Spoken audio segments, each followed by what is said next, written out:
Hello, my beautiful gemstones. Welcome to Saturday Night Live Intuitive Oracle. And I'm hoping this week to be able to just make Intuitive Oracle on Saturdays. I'm not 100% sure yet, but that's what I'm aiming at, so it's not so confusing. Channel members, I just want to let you guys know that I figured out how to put out videos and shorts just for you guys. So I may be doing some just for members only videos and shorts soon, and definitely early release stuff for you guys. I'm not able to get into my Patreon, so I think that's a really good idea. I'm at my mom's. I'm still in my mom's room, but instead of sitting on the bed and getting like really uncomfortable and having to shake and move around for the entire stream, I'm sitting in a chair facing the bed. So that's why the plain background. And the background up here and all around that you see is actually my second book, but you can't really see it. So yes, hello guys, and welcome. On Monday at 11 a.m. Eastern, we are going to be talking about people who could kill with their minds? Question mark. I had to put a question mark there because it's kind of like everything's up in the air. You know, can people do that or can't they? Batmom says, guys, my brain hurts from trying to think. I know. Honey, I am so with you, girl. Someone's got to let the Tennessee Twins know that we're streaming. I think I told Tennille. Arisha's taking a break from one cards. Val SWPA, yeah, it would be really nice if we had a switch. I have a meme I posted recently, and it said, I heard a little kid in the grocery store tell his mom, I wish I could take my brain out so that I could relax or something like that. And I was like, me too, kid, me too. Drove past Gemma's exit. I-95 toll road, beautiful Maine and New Hampshire. I've always wanted, so in the United States, there are 3 places I've always wanted to go. The first has been Louisiana. Excuse me. The second is California, and the third is Maine. And I don't know why those 3 places, but they've always been very alluring to me throughout my life. So I feel like I've been really reaching people on a deep level, especially with this channel, guys. I've been bringing so many people in, and so many people have just told me how blessed they feel and how much lighter they feel. And I just want to thank you guys, mainly this stream, for helping that happen, for helping me reach as many people as I do, and being so kind to the new people that come in. And I don't have my pro lights on, but I do have my natural hair today. I just got out of the shower. So Mark Hall said, what is up, sweetheart? Yes, Andrew, Val, yes, absolutely. Please stay safe out there, sweetie. Mr. Blue Crossroads. Lulu Val, what's up, sweetheart?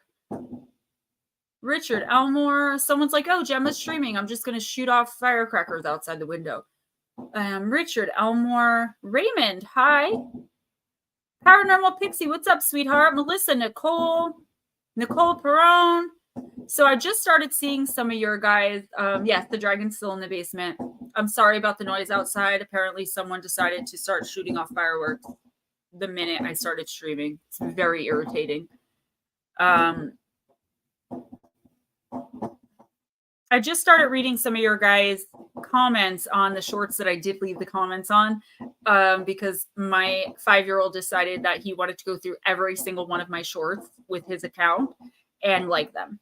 So I was like, oh gosh. He's like, who's that? Are they being mean to you? Who's that? Are they being? And I'm like, no, they're all my friends, honey. Nobody's being mean to me.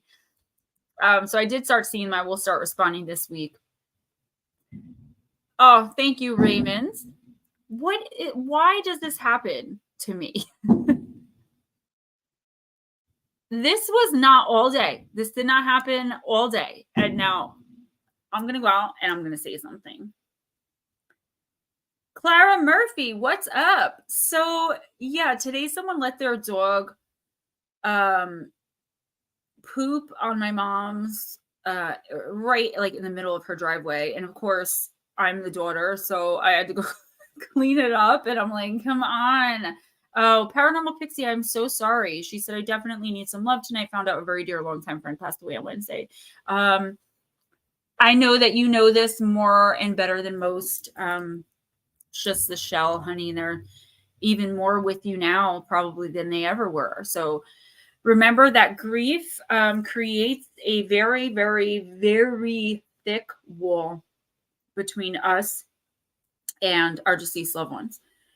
That doesn't mean don't grieve, but it means try as best as you can to remember where they are in spirit so that that grief can diminish and you can sense them and see the signs of their presence. Carl, what's up, girl?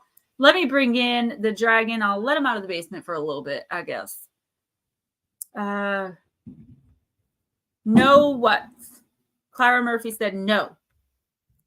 No what? All my wrenches, make sure you're wrenching if necessary throughout the night, please. I love you too, sweetie. I always love when you come in. It reminds me of my golden days on YouTube when I accidentally called Carrie Carl, and she would call me Jenna, so it kind of became this thing. I'm out there having a gunfight with somebody. I'm sorry. That isn't like as soon as I started talking, somebody started lighting off fireworks. So guys, I hope that's not too annoying or distracting. I don't want to have to go out there and get my Irish up, but I will if I have to. All right. Hello, everybody. Let me say my highs. Hi. Oh, I apologize. I'm sorry, sir. I do have some decks I haven't used in a while. Nothing new this week, though. Money's been a little tight. YouTube won't pay out if it's a weekend. So while YouTube pays on the 21st of every month, not if the 21st falls on a Saturday or Sunday. So it's all right, though. It's all right. But I do have some oldies but goodies. I was going through some just boxes, seeing what I can condense in one of my downstairs rooms. And I found a Jimmy Choo shoebox.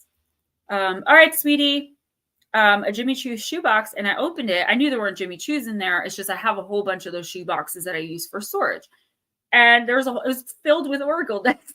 It's like, where did this come from? All right, let's just get started. Let's jump right in. Oh, sorry. Mark, you can't hear that. You guys can't hear those fireworks? There is literally someone standing right outside this window shooting them off. Like I right can hear below. Yeah. Okay. Oh, you have headphones in, yeah. Ready? Yes, I hope Edna comes in. You sure? Yeah. You sure? Okay. Bat Mom. Bat Mom, let's do Sacred Forest. And Val is next. Alrighty. You can hear them. Yeah, they're loud. They're right there. Who does that? I do, but I'm not there to do it, so. People, don't they know I'm streaming? What's shaking Soul Sisters and Soul Misters? Long Island Bigfoot. What's up, sweetheart? What's shaking with you, sweetie poo? You got fairies following you around, which I thought was very interesting. All right, Miss Bat Mom, I hope you're still here and that you are listening. Hummingbird Spirit. What a great card to start off with. So Hummingbird Spirit is the card of joy, card number 22. In the sacred forest, hummingbirds have incredibly beautiful auras. A shimmering, sparkling frequency surrounds them. With every flower they dip into, the colors of their aura and the frequency of their energy shifts.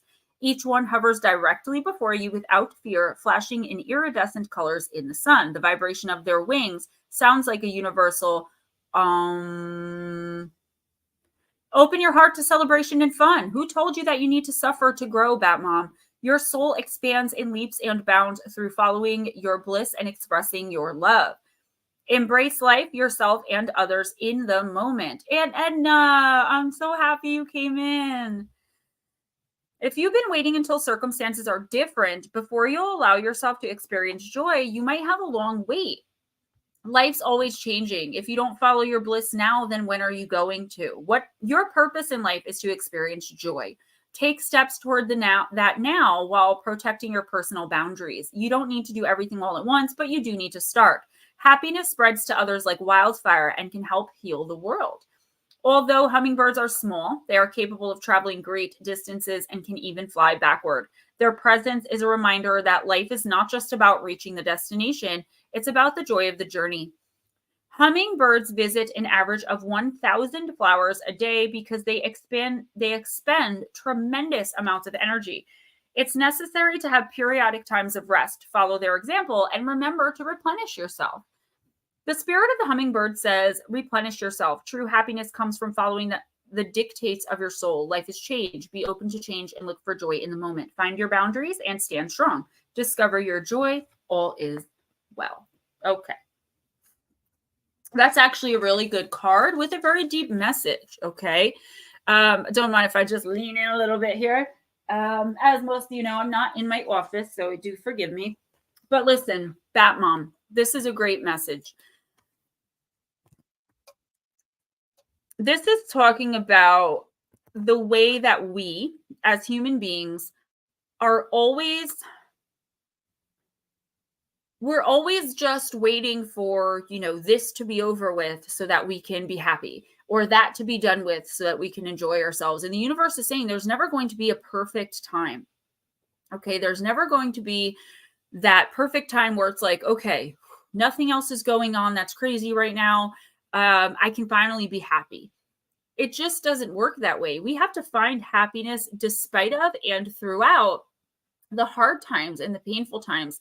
And in the most painful and in the hardest times is when we should be looking for joy. But it's actually when we least look for it or try to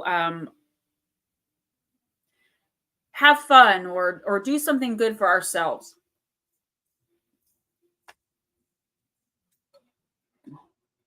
So what this card is saying, Bat Mom, is yes, there is a lot going on right now. Yes, it's pretty horrible. Okay. The energy, the shift in the world, in our lives. Okay. But we should never let anything or anyone at least take our trying to reach a state of joy, right? So no matter how bad things are, your challenge, I guess I would say, in the next week or two, Bat Mom, is to do something fun. Do something that makes you laugh. Do something fun. Do something just for yourself. But this is talking about more than just self-care. Okay. This is talking about actually getting out there and doing something. It could be watching a stand-up comedy. For me, watching like Dave Chappelle or Cat Williams or even Kevin Hart, stand-up comedy in general is like something that like I never fail to laugh. So even if it's something like that, you have to find laughter and joy in any spare moment you could find it in, regardless of what's going on around you. Please keep joy and laughter in your heart, especially in the next week or two, Bat Mom. And remember that, yes, we are here for our souls to grow and learn and transcend. But we're also here, like our humanity is to enjoy life. That's our humanity's mission. All right. So please, please, please try. Smoochy Smoochy. What's up, girl? Guys, everyone that's been supporting shorts, thank you so much. They've been getting more views. Oh, knew I shouldn't have touched my hair. All right, then. Do you guys like my horror movie villain nails? I've been waiting to wear these. We got Saw, Michael, The Nun, Pennywise, Chucky, Pennywise again, Freddy. Can you see Freddy? Freddy. Chucky again, Jason, and Michael. I had Ghostface on here, but that one broke. So, oh, thank you. Thank you. I did a short on them. All right, who's next? You did say it, but I don't remember. Val. Miss Val. Val, I'm going to use the Oracle of Visions.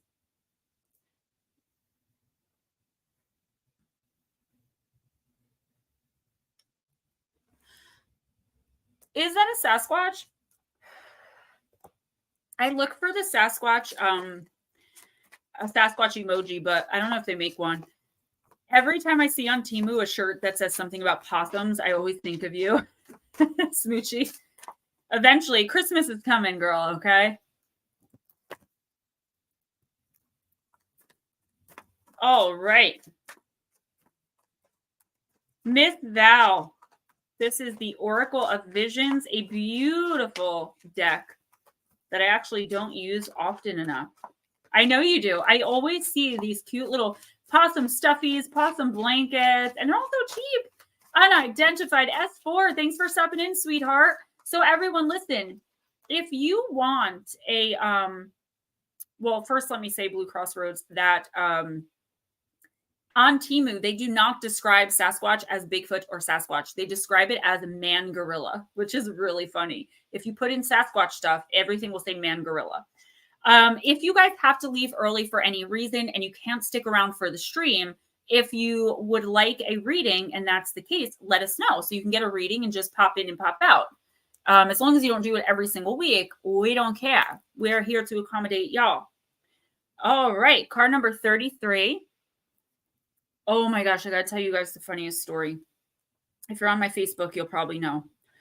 So I let RJ play Grand Theft Auto. I oversee him with it. He doesn't repeat the foul language, and that was one of the rules, and he doesn't use the weapons. He likes to drive the cars. He likes to take the taxis and do the taxi calls. So the one day on the map, the strip club is a stiletto. That's how you know where the thing is. I said, where are you going? He goes, I want to check out the shoe store. And I said, honey, what shoe store? And he's like, right there where they have a shoe. I said, that's a place where, you know, ladies, it's just not a good place for a little boy. Don't go in there. He's like, is it for sexy babies? Not meaning babies, but babies. And I'm like, okay, you know too much. We need to turn this game off now. We moved into something else. All right, Miss Val, you got patience and waiting for the right moment. Time is but the stream I go a-fishing in. I drink at it, but while I drink, I see the sandy bottom and detect how shallow it is. Its thin current slides away, but eternity remains. That was by Henry David Thoreau.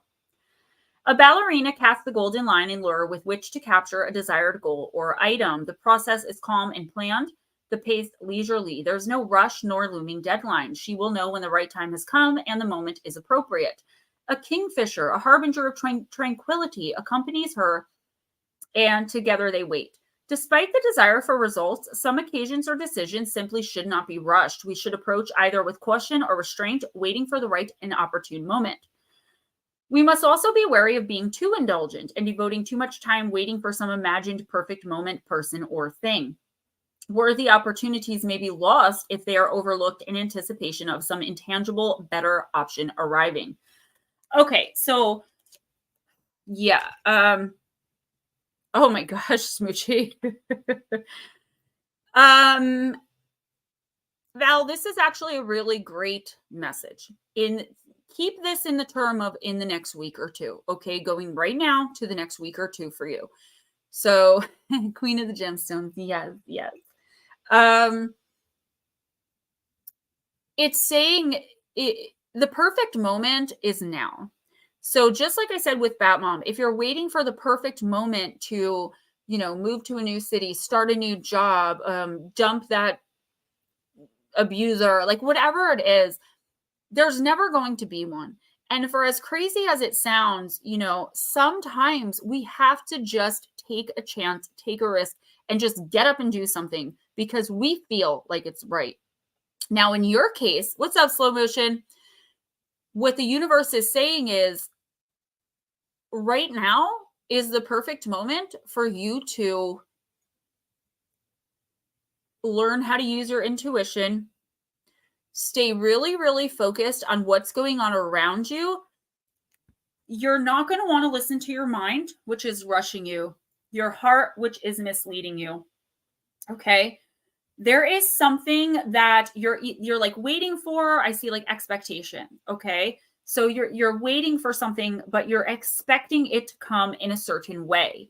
You're expecting, you know, to be offered that job that you've always dreamed of as a promotion in the job you already have now, when that's not the case at all. The universe is saying you will know when the right time to act on whatever this is, like to ask for that promotion, to move to that city, to do all of those things. What's up, Arisha?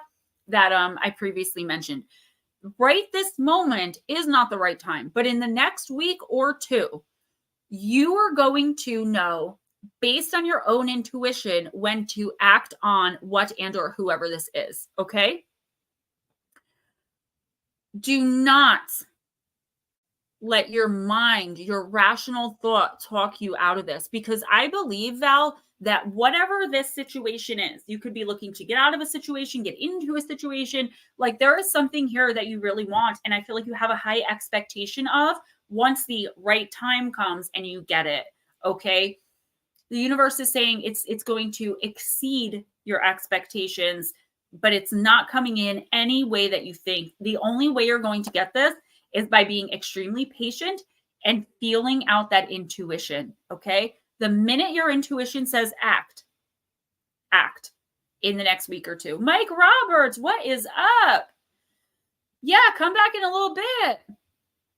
A blob and a petri dish. Girl, don't be calling my wife no blob. So Val, yeah, you are expecting something or someone, and something or someone better than your expectations is coming in. But if you don't act as soon as your intuition tells you to, and you just keep procrastinating, keep waiting, keep making excuses, keep staying in your comfort zone, it's going to pass you right by. Who's next? Mark. Mark Wall said, I'm going to use deep, dark, and dangerous. What's up, Johnny Yuma? Listen, you're welcome, Val. Johnny Yuma, if you have to leave early, like before you're called, let us know. I would love to read for you because you always tend to leave before you get your reading. Now, if you don't want a reading, totally different. I totally understand. But if you want one, please let us know and we'll get that for you. Mike Roberts, I know. I think we're all just trying to survive at this point, but we need to stop. We need to actually start living and start doing what works for us. Arisha, probably not. We'll do a timestamp for her if she can't make it.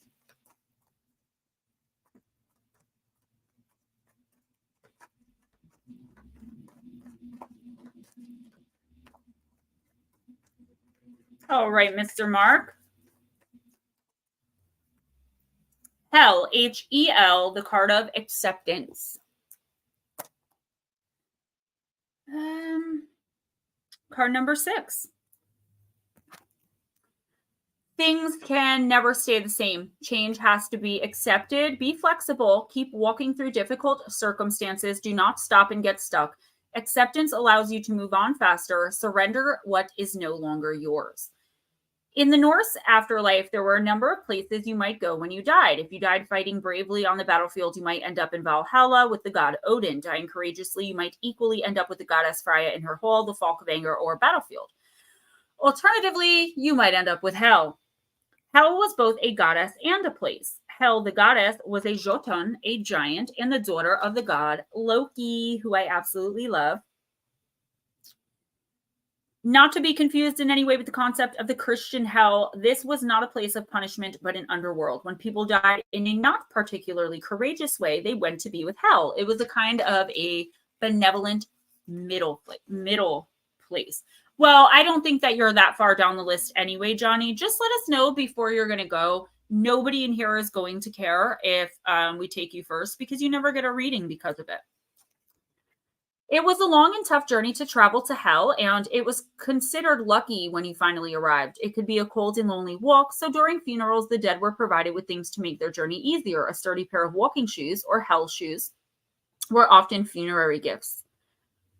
You wanted to make sure dead folks had a good pair of shoes for the journey, lest the shoes break or wear out and they be forced to come back to life as a revenant. You also didn't want to be stuck in a place that wasn't here nor there because you had no shoes.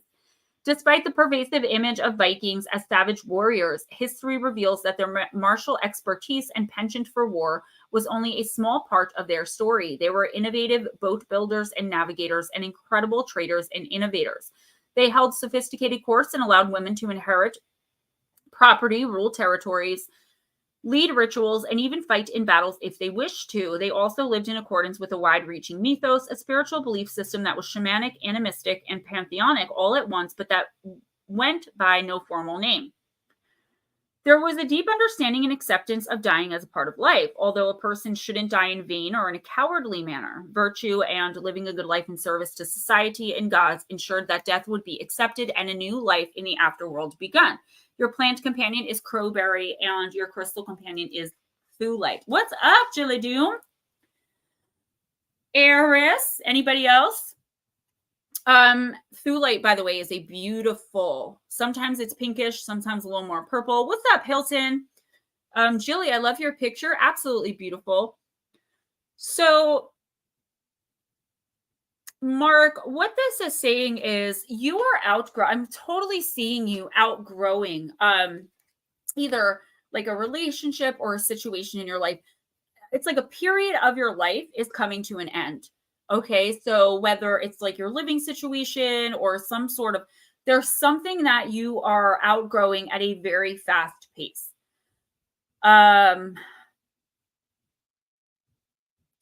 It's like I see you just, the way I see like outgrowing and stepping into your power is like literally just jumping 2 steps ahead, meaning the people around you that you most got along with and maybe that you related to the most for a long time are no longer those people to you anymore. It's like they've been replaced with people who now understand who you are now, okay? Who understand that you are learning, growing, evolving, changing. I feel like there's a lot of stagnant energy around you, not that it's yours, but people around you.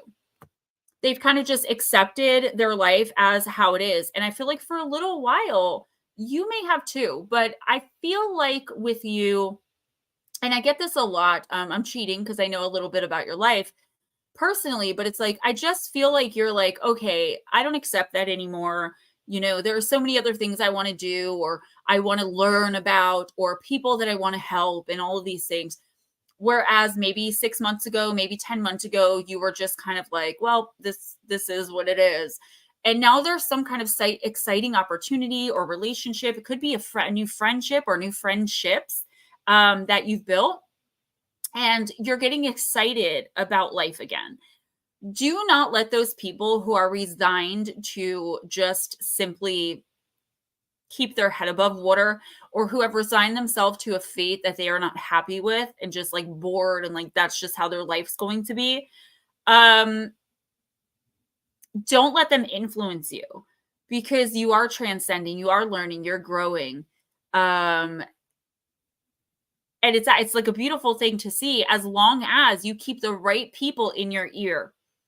So like when you start feeling like, oh, am I taking on too much? Or maybe this isn't for me. You go to those people who are going to tell you, heck no, like you got this. You are, you know, you're on the right path. You're on the right track, and who are going to fill you with light. Okay. Because you do have people that are going to be like, well, who does he think he is? He doesn't get to be happy. We aren't. And that's just not how it works. Oh, Arisha, thank you. I was just saying that this is actually my natural hair for once. Who's next?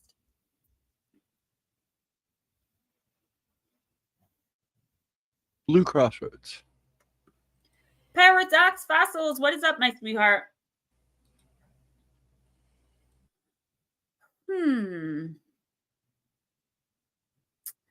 Crossroads, I'm going to use Sacred Forest for you as well. Thank you. Thank you. You guys are so sweet. Thank you.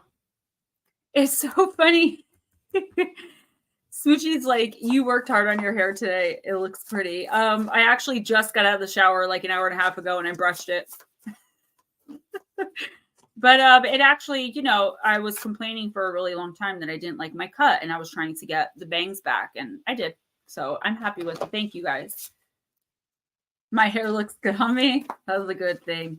Thank you. This is one of my favorites. It's the one, the labradorite with the quartz and the little piece of blue kyanite. And then I got the, you know, the clear quartz is always good to wear because it will amplify anything else you're wearing. So I have the lapis ring that your sister sent me for Christmas last year. Thank you, guys.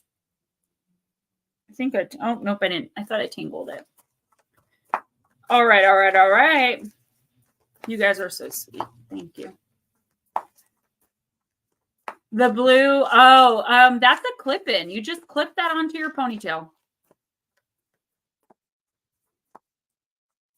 I get them on Temu for like $3. I always buy 2 at once though, just in case. Because they do tend to get like really tangled really quickly, like if you wear them outside.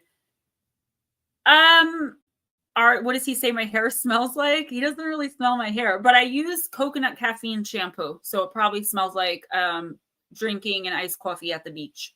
Forest friend, blue crossroads. Oh, the blue necklace. Maybe it was the kyanite. You're gonna have to let me know, because whichever one it was, I could probably just get you one, charge it up, and send it out. When you're attracted to a piece of jewelry in that way, it usually means like you need that energy in your life. So all right, blue crossroads, this is really good news. So you got the water spirits. Water always has to do with emotion, okay? And it also is, you could be dealing with a water sign, so Cancer, Scorpio, Pisces. Yeah, let me know which short and I'll take a look at it and I'll just send it to you. I'll charge it up for you. Water spirit, manifesting dreams, card number 46, blue crossroads. I know I always have like 10 different conversations going on at once here.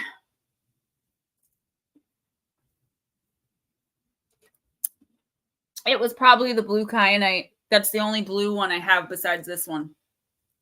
Johnny Yuma, thank you. Always praying for peace and always trying to put it out there into the universe to the best of our ability, right? All right, blue crossroads. In the sparkly water of the forest stream, otters plunge into the cold water and resurface to race to the shore and then plunge back into the water again. Small ones, big ones, otters of all sizes join in the fray. The brook seems to be laughing with joy and their antics. Your dreams can come true, truly.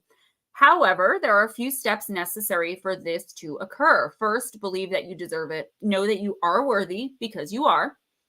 Move your body like someone whose desires have manifested. Most important, you must also take action in the direction of your dream. This is not the time to sit around and passively wait for things to turn out how they turn out. Give deeply and fully of who you are, for the more that you give, the more you'll receive. Allow your emotions and feelings to flow.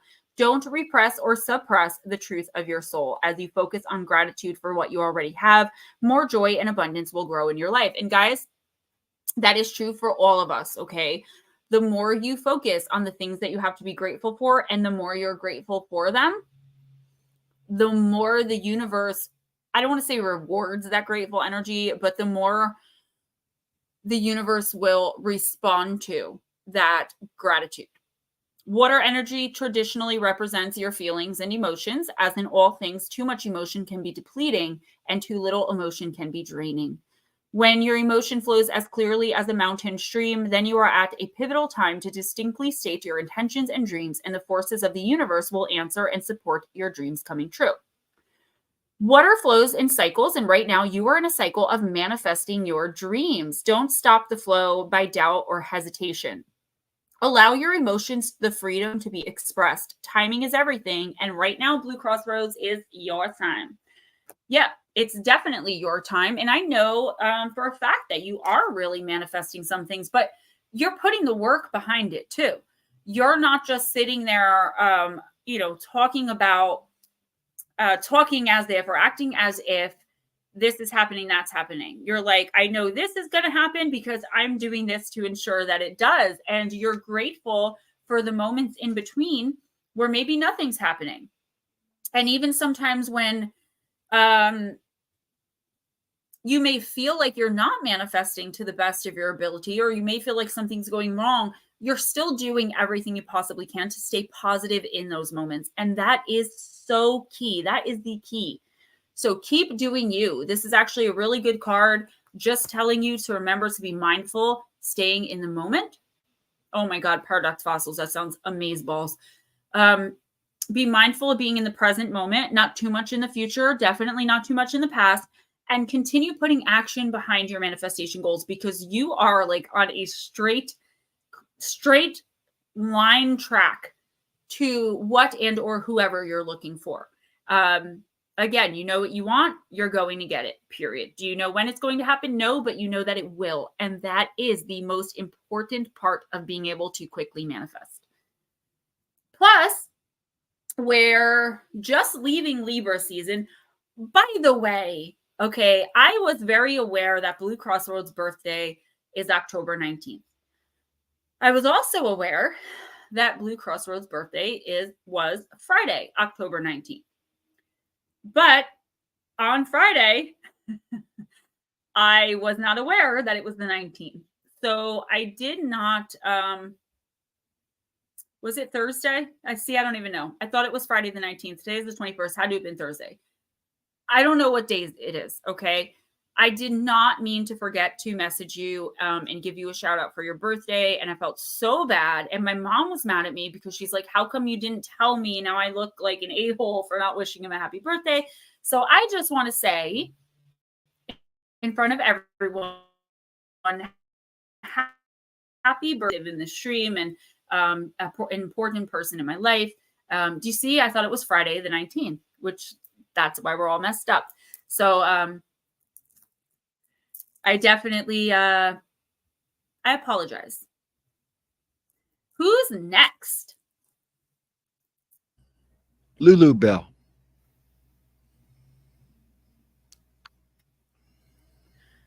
Lulu, let's use Queen Mabe.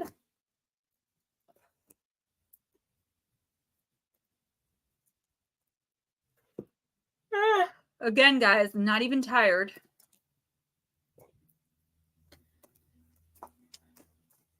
Hello, Mama Cindy. Oh, honey. Let me put that up. Go get some rest. We will send you love and light. And if there's time at the end, I will timestamp you, okay?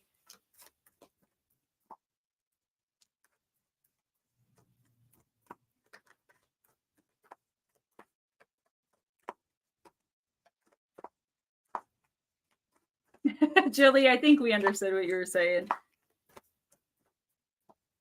Yes, Cindy, definitely feel better, sweetheart. I really appreciate when you guys are sick and you just stop in to be like, hey, what's up? That is so cool. That's really cool. All right, Miss Lulu. Ooh, Venus in the sky. So the first, obviously, message that I get from this immediately is something to do with love, which doesn't have to be romantic, but Venus is usually, it is the planet of love. Card number 42.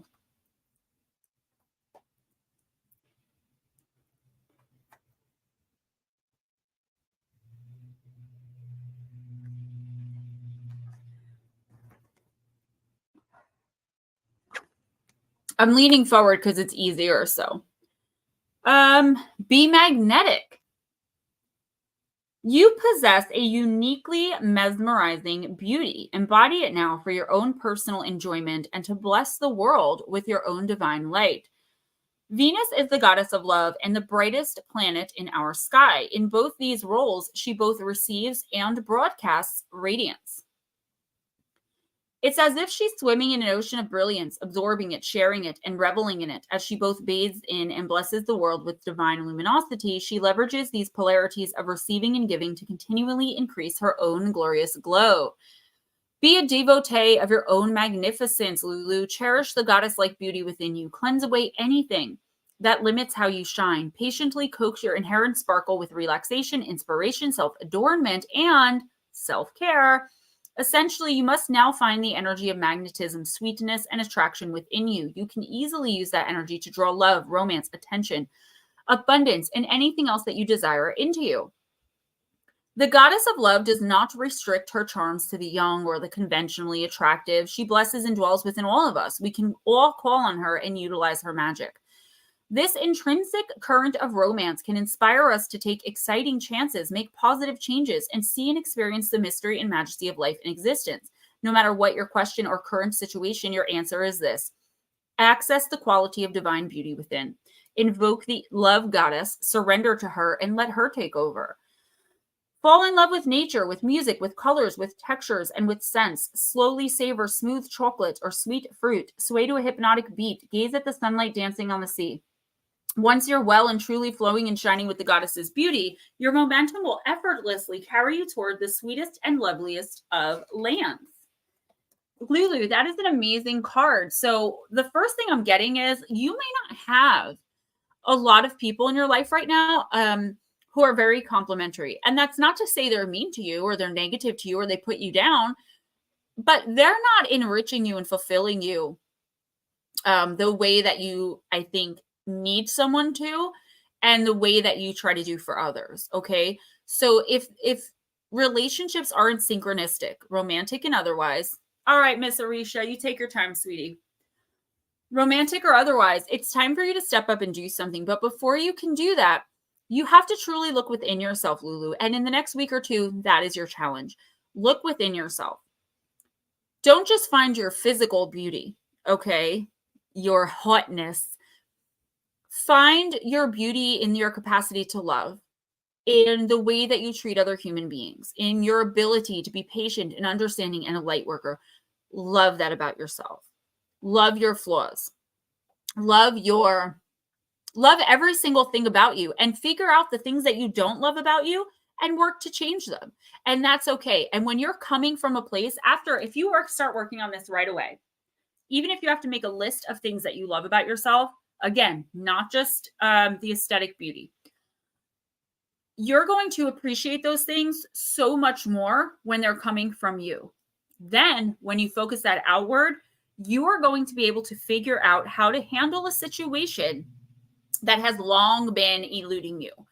Somebody is not treating you very well. There may be several. I think the time is coming that you're going to finally be able to be confident enough in yourself to say, I deserve better. That's a very, very hard thing for a lot of us to do. To look deep within, not just to see the shadow, but to see the light and to say, hey, I don't deserve this, okay? Without being cocky or conceited or our own sort of narcissistic. To just say, I'm a good person. I'm a good human being. I've been nothing but good to you and kind and loving. And to move on from that. Move on from whoever this is, whatever this is, finally. I feel like this has eluded you because somebody here, I see like confusion. It's like they're making you feel like you're wrong. Like you're crazy. There's something wrong with you. When really, honey, no, you are right in this situation. Let me be the first to tell you. You have done nothing wrong in this situation, or I keep seeing several, which really stinks. It's time for you to stand up and know that you are right. You're not crazy. You're not wrong. You do deserve better. And then go out there, shine your light, and bring better in. Just make sure you pay close attention to red flags. We as a community need to stop ignoring red flags. That is a very big lesson a lot of us are struggling with right now. Okay, I'm going to do slow motion next because I know they're across the ocean. I hope they're still here. They came in and said hello, and I didn't see them say goodbye, so I'm hoping they're still here. Slow motion, you still here? We're going to get you in so you can get close to bed. Lulu, it really does hurt. It's painful, but because it's so important to our soul journey, so it is going to be painful. The most painful things we go through in life, the reason we work those lessons in is because it's something that we needed to learn for a really long time, talking about through Arisha, thank you. Yeah, I'm at my mom's. That probably explains that. Thank you. It's like there's this chaos that surrounds us all the time until we get to a certain point, Lulu, and you're at that point, okay? And if this is not your message and you're resonating with it anyway, take it in. That's what we are here for, all right? But Lulu, a lot of us are going through this. It's like we're just born feeling unworthy. And people who are narcissistic and manipulative and toxic are attracted to that. We are the perfect victims, but not anymore. We worked this in so we could learn it, move on from it, and become better people because of it. Slow motion. Oh no, typing with a broken arm. What in the tarnation? Slow motion. I'm going to use the Oracle of Shadows and Light.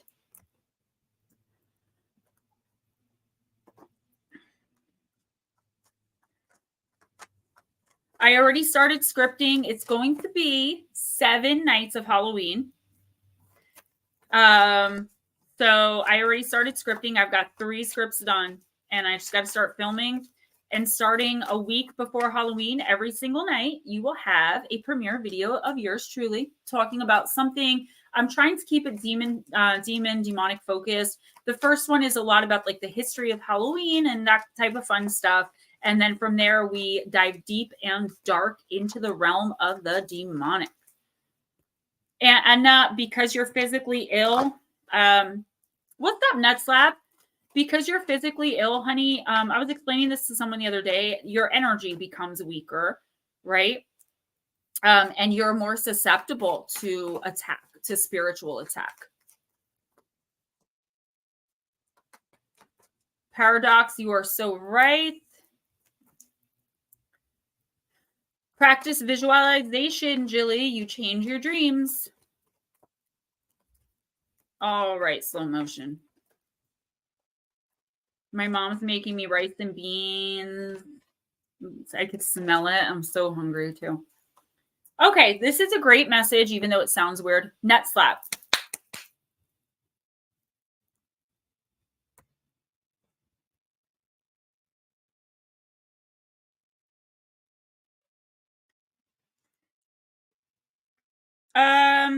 So it sounds weird, but it's actually a pretty good card.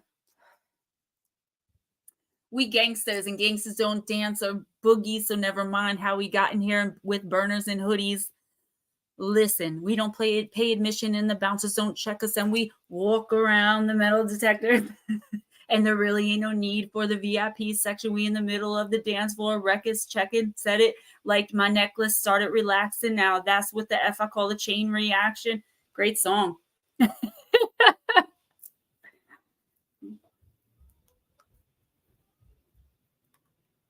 What is this child banging around about down there? All right, Mildew Fairy card number 15. I should do the rap part in a short. I probably will. That's a good idea. I want to do her song. I'm conceited. I got a reason. Now this ain't nothing that you're used to. Out of the ordinary, unusual. That's a great song. All right. I'm focused. I'm a professional. Some things just look like they're yuck, but sometimes they're not. They're very good things, and they can be powerful and helpful when used in the right way. So if the Mildew Fairy turns up in your reading, it's time to check out what could be profoundly useful for you, which you've dismissed. Slow motion, this could be an aspect of yourself or an aspect of the environment you're in. It's very important not to try to hide this from yourself or to cover it up. The health of the situation rests upon the degree of openness you approach it with. It always shocks me when people think something shouldn't be there, like me. I grow naturally where it's warm and wet, and I love to show you what you may need to take care of. I can do wonderful things. I can be medicine, and I can be a parasite too. But all the time I'm showing you what's going on, what you need to change, and whether the conditions are a little too steamy for you. If they are, you can freshen up your environment naturally. Don't cleanse or use harsh chemicals or bleaches, as you'll kill all that is helpful and good. You see, I turn up when something's unhealthy and you aren't noticing or getting it. So be thankful for my presence and build a little algae or fungi pond in my honor, and treat yourself to some tasty mushrooms. They're all healthy ways to honor me, and don't step thoughtlessly into that fairy ring. It's all about me being in the right place. Don't ignore me. Right now, something really does need to be cleaned healthfully before it begins to affect you negatively. Divination message, think of ways to decrease stagnant moisture, stuck emotions, and increase airflow with fresh thinking in your home and your environment. When the Mildew Fairy comes to pay a visit, it's likely things are a little stagnant, a little overly emotional, and that fresh new air and thoughts need to be brought in to clear the situation up. She can mean a fresh way of thinking or a fresh point of view or a release of emotions that could be pooling in one area. Her appearance never means covering up. It means working with the environment you find yourself in. Like the mildew fairy said, a little of her can be medicine and a great deal of her can be maddening. Where she turns up will tell you lots about what needs a fresh new approach in your life. And if she's inside lurking in cupboards or in the bathroom, instead of decorating pebbles by a pond, you know that the presence of unhealthful energy needs to be addressed, not rationalized and excused and never ignored. Slow motion, this is really interesting. Slappy Pappy. I don't want to know. So slow motion, I feel like, I'm sorry, I thought I heard my mom yelling, but she wasn't. I feel like there's something that you know instinctually is like bad for you, wrong for you, not going to happen, right? And if you don't know what I'm talking about, the next week or two you will.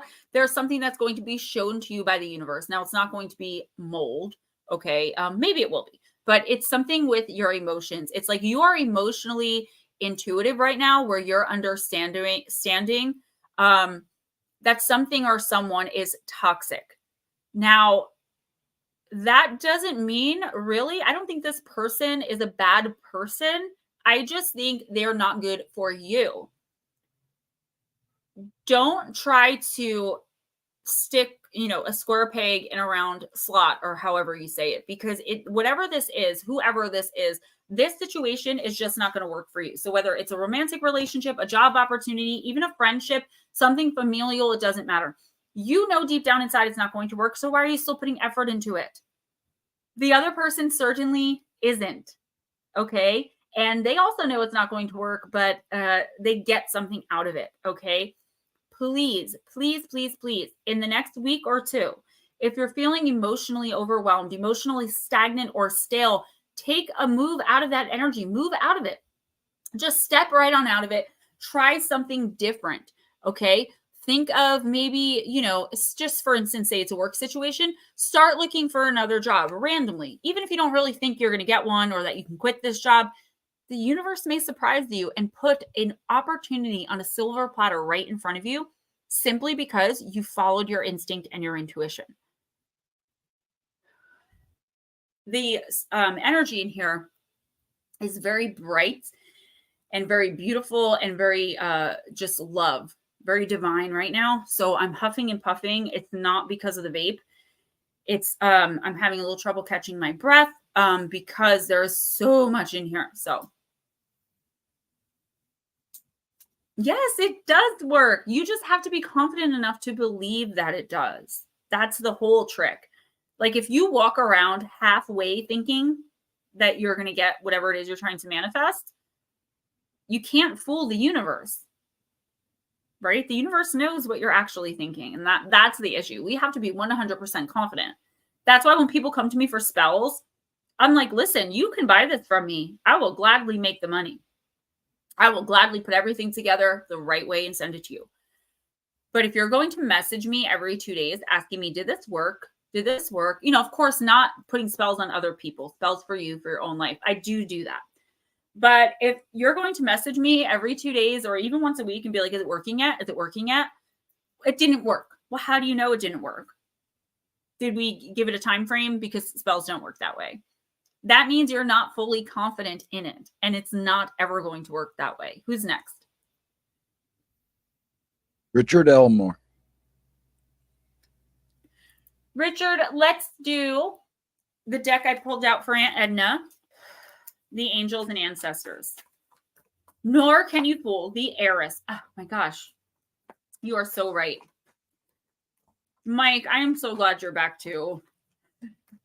There are some people that like the chat's just, all of you, like when all of you aren't here, we definitely notice. If one of you misses, we notice.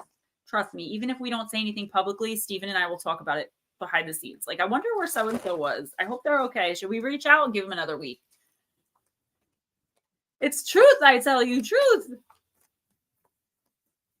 All right. Yeah, we worried about Actually, you. she gets into a panic, and it's amazing how panicked she gets about. Oh, I haven't heard from them. Oh my God, they better call me. That's where I was going with next. And Edna, we didn't see you. I think it was last week, and I was freaking out. I could usually peek in and just I don't get like invasive, but like just make sure everything's okay. But when you're feeling physically ill, it's a lot harder for me to do that. And Jilly, I think we all do. I think we all do that. I know Mike does. I know that's one of the reasons Mike isn't here all the time. We all withdraw. We're light workers. We're used to the world hurting us when we're feeling vulnerable and we put ourselves out there. But what you guys have to remember is in this chat, it's a safe space. And you're also dealing with other light workers who understand that that's what it is. Getting to spend time and interacting with all of you is the best part of my week. Miss Pixie. I knew she would worry. I emailed Ghost. Yeah, I'm sorry about the emails, guys. It's so hard. And I know people are like, Gemma, it's 2 minutes. Read the email. And it's like, no, because I've let it go for so long. It is now 40 minutes of my time. I have to do it anyway. All right. This is, I'm sorry, who? Richard? Okay. Man, that rice and beans smells so good. Smoochie, I don't think you have either. Not a whole show. Mike, we all do that though, again, because we think being vulnerable equals we're going to be hurt, but that's just not the case here. I don't go into hiding. I just go get lost for a while. Someone came in here earlier and their energy was not good. It was not a good vibe. And I knew right away that we were going to have an issue, but they left. It's like they don't even get the chance because we are just bright. And what can they say? Richard, you got the summer card, Bask in Joy and Light.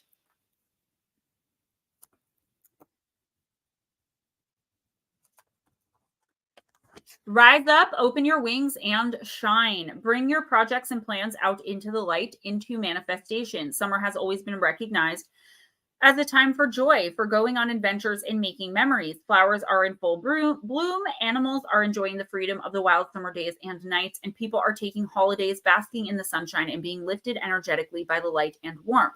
This is the perfect opportunity for you to enjoy the fruits of your labor. Light has come to banish the darkness. Clarity is arriving too, allowing you to know exactly where you are and how you can move forward. Angels and ancestor guides are encouraging you to enjoy this moment and not to rush forward, because this is a time for pleasure, enjoyment, and expansion. There is a great chance that you have extra energy, creativity, and inspiration at this time. Notice what it is that's coming to you, as it is the inspiration directly from the divine. So Richard, divinely inspired. When the summer card arrives in the future position of a spread, nope, indicate that the coming summer will usher in important energies with regards to your question or intention. So that's not the case because we only have one card. Guys, don't forget, $20 to PayPal or Cash App. I'm announcing the winner of the, there's 3. The spiritual power box, the really, the extra large size, and then 2 other gifts, which I'm not sure what they're going to be yet, but something awesome. Yeah, Richard, this is really good news. It's like, I feel like you've been planning on doing something for a while. So it could be something like starting a business. It could be getting into a relationship. I don't feel like you're exiting something, like leaving a relationship or leaving. It could be, but I would be a little surprised if that were the case. It's like you've been wanting something. You know exactly, for the most part, how to get it. You know what you have to do. But for some reason, you've been procrastinating on this. And I'm going to say, if you don't know what I'm talking about, in the next week or 2, an idea is like going to come to you of how you can better a certain area of your life. Okay. If it hasn't already, the universe is saying right now is the perfect time for you to put whatever your plan is into action. Okay. And start like, for instance, say that you want to move up in the company that you work for, and you have this really idea for an incredible project, but you've been sitting on it being like, oh, I don't know. Like, what if my boss rejects it? What if it gets me in trouble because nobody asked me to do this? What if I'm overstepping? What if I'm out of place? Blah, blah, blah, blah, blah. What if? The universe is saying now is the time to put those what ifs away and get the heck out there and present your idea. If you're looking to get into a relationship, now is the time to ask that person out. If you're in a relationship and looking to take it further, now is the time to ask that person to move in with you or marry you. Now is the time for progressing forward in ways that you've been wanting to for a long time, but you weren't sure if you should or not. Oh yeah, my mom's house was built in the 1930s, and it was moved from somewhere down south to here. Then they cut the house in half. So she has one half and the guy next door has the other. They're the exact same houses. And they used to be doctor's offices. So if you guys have seen some of my Facebook pictures in my mom's kitchen, you can see she has the big fluorescents. That's because it was a doctor's office. And that was like one of the patient rooms. Sorry. Raymond. Okay, Miss Pixie has an announcement, little announcement that I forgot to mention on Thursday. As of October 30th, I'm officially offering 30-minute readings. I do not want you to book with me instead of Gemma. Listen, we both read very differently. And I'm okay with you putting that out there. I wasn't really sure at first because I'm like, is this going to be a competition? Is it? But you know what? It's only that if that's what we make it. Do you be wonderful like you are? And I think that might actually take a little bit of the strain off me because I am sometimes doing like 50 readings a month. That is a lot for me to have to do. And within a month or two, I'm hoping to be able to get back into the 1 hour long face-to-faces. So I take no issue with that. You just have different information. It's so weird because we come from the same, like, we're putting the same energy out there. We do the same things, but it's just so different between the two of us. And I think that's what makes it so acceptable for us to be doing the same thing. And it doesn't have to be a competition or anything like that. So if you want to book with Lara, in the description box of this video, I had to put a really long disclaimer to cover my butt for trolls. But Lara's information is in the description box of all of my other live streams. And I think my pre-recordeds, and if not, it will be in there. All right, Raymond, let's use the Anne Stokes Gothic. Yeah, and that's weird because we are a lot the same and we believe in a lot of the same things and we practice a lot of the same stuff, but for some reason, it's just we both have a different delivery, you know? Mike, yeah, that's usually the time when you need one, babe.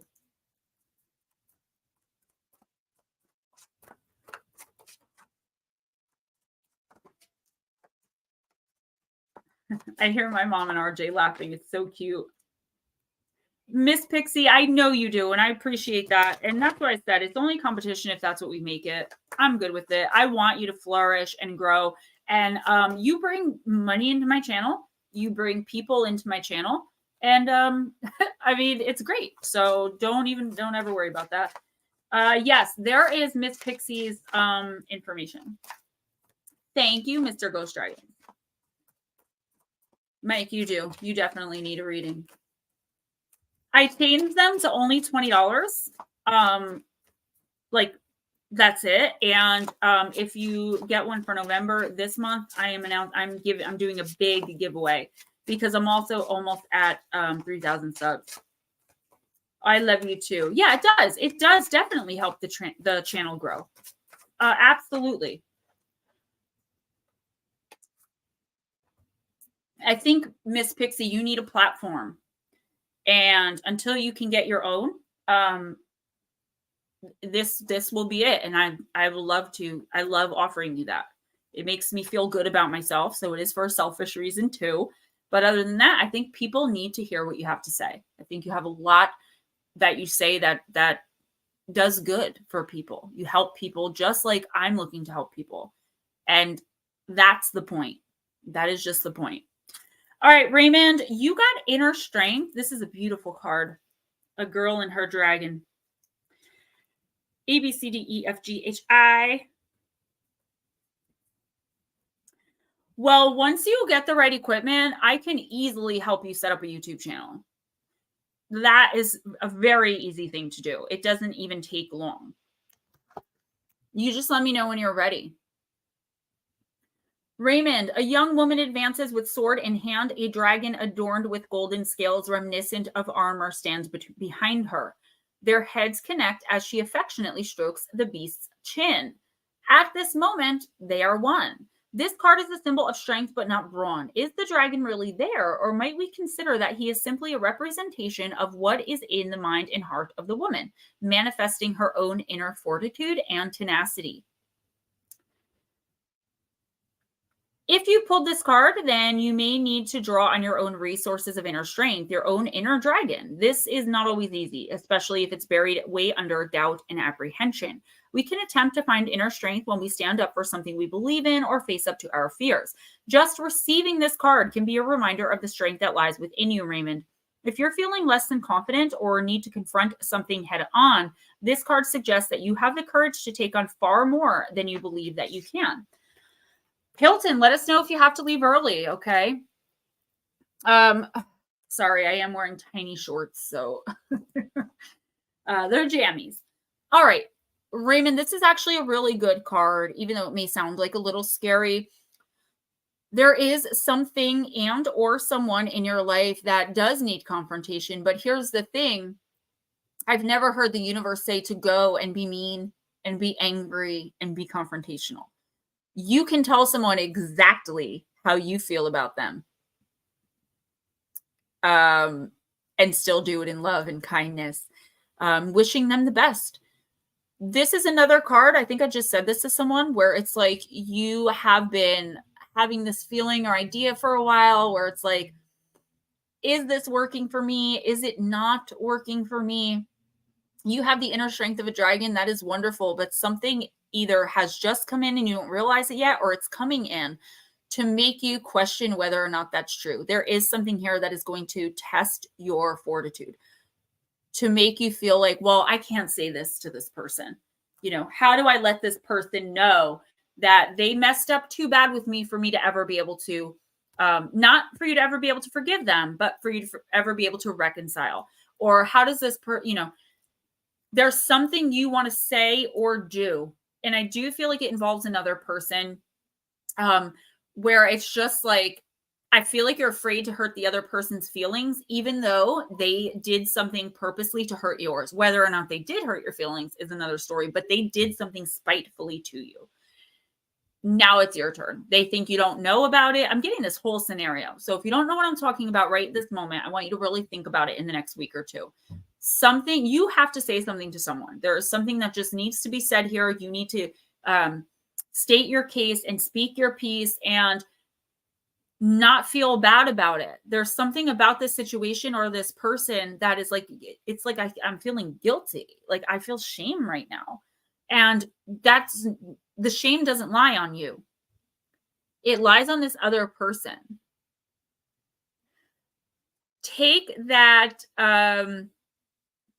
dragon strength that you have and give all of it to yourself, and then stand up for what's right and say what you mean and mean what you say. Say how you really feel. If you hurt the other person's feeling, well, guess what? That might be a lesson that that person needs to learn so that in future they treat people better. Who's next? Blue Crossroads, you know what? You are absolutely right. Gosh, it's driving me crazy. Confirmation's not always something bad. It may be to help put someone on the right track. And that could also be what's going on here for you, Raymond, where it's like you finally having the initiative to stand up to this person, stand up for yourself. It's not something that they're used to. And it's going to make them think like, oh, maybe I shouldn't treat people like this anymore. People are starting to get wild. Whatever it does for them, that's on them. You need to do this for you. And yeah, it would be really creepy. This closet connects to my bedroom. So every once in a while, my mom will have a few beers. And when she does, I go into my closet and bang on the door. And then I run and lay in bed real quick with my head under the covers. And I'll hear her go, whoa! She comes in, did you hear that? I'm like, you know what? I'm sleeping. When I was younger, she drank more. And what I used to do was my sister Christy and I would go around and we would, because she's a little OCD with like cleanliness and, you know, she just likes her stuff where it goes. And I'm the same exact way. We would take all of her pictures on the walls, and there were many, and we would hang them upside down and hang them sideways. Who's next? Miss Pixie. Miss Pixie.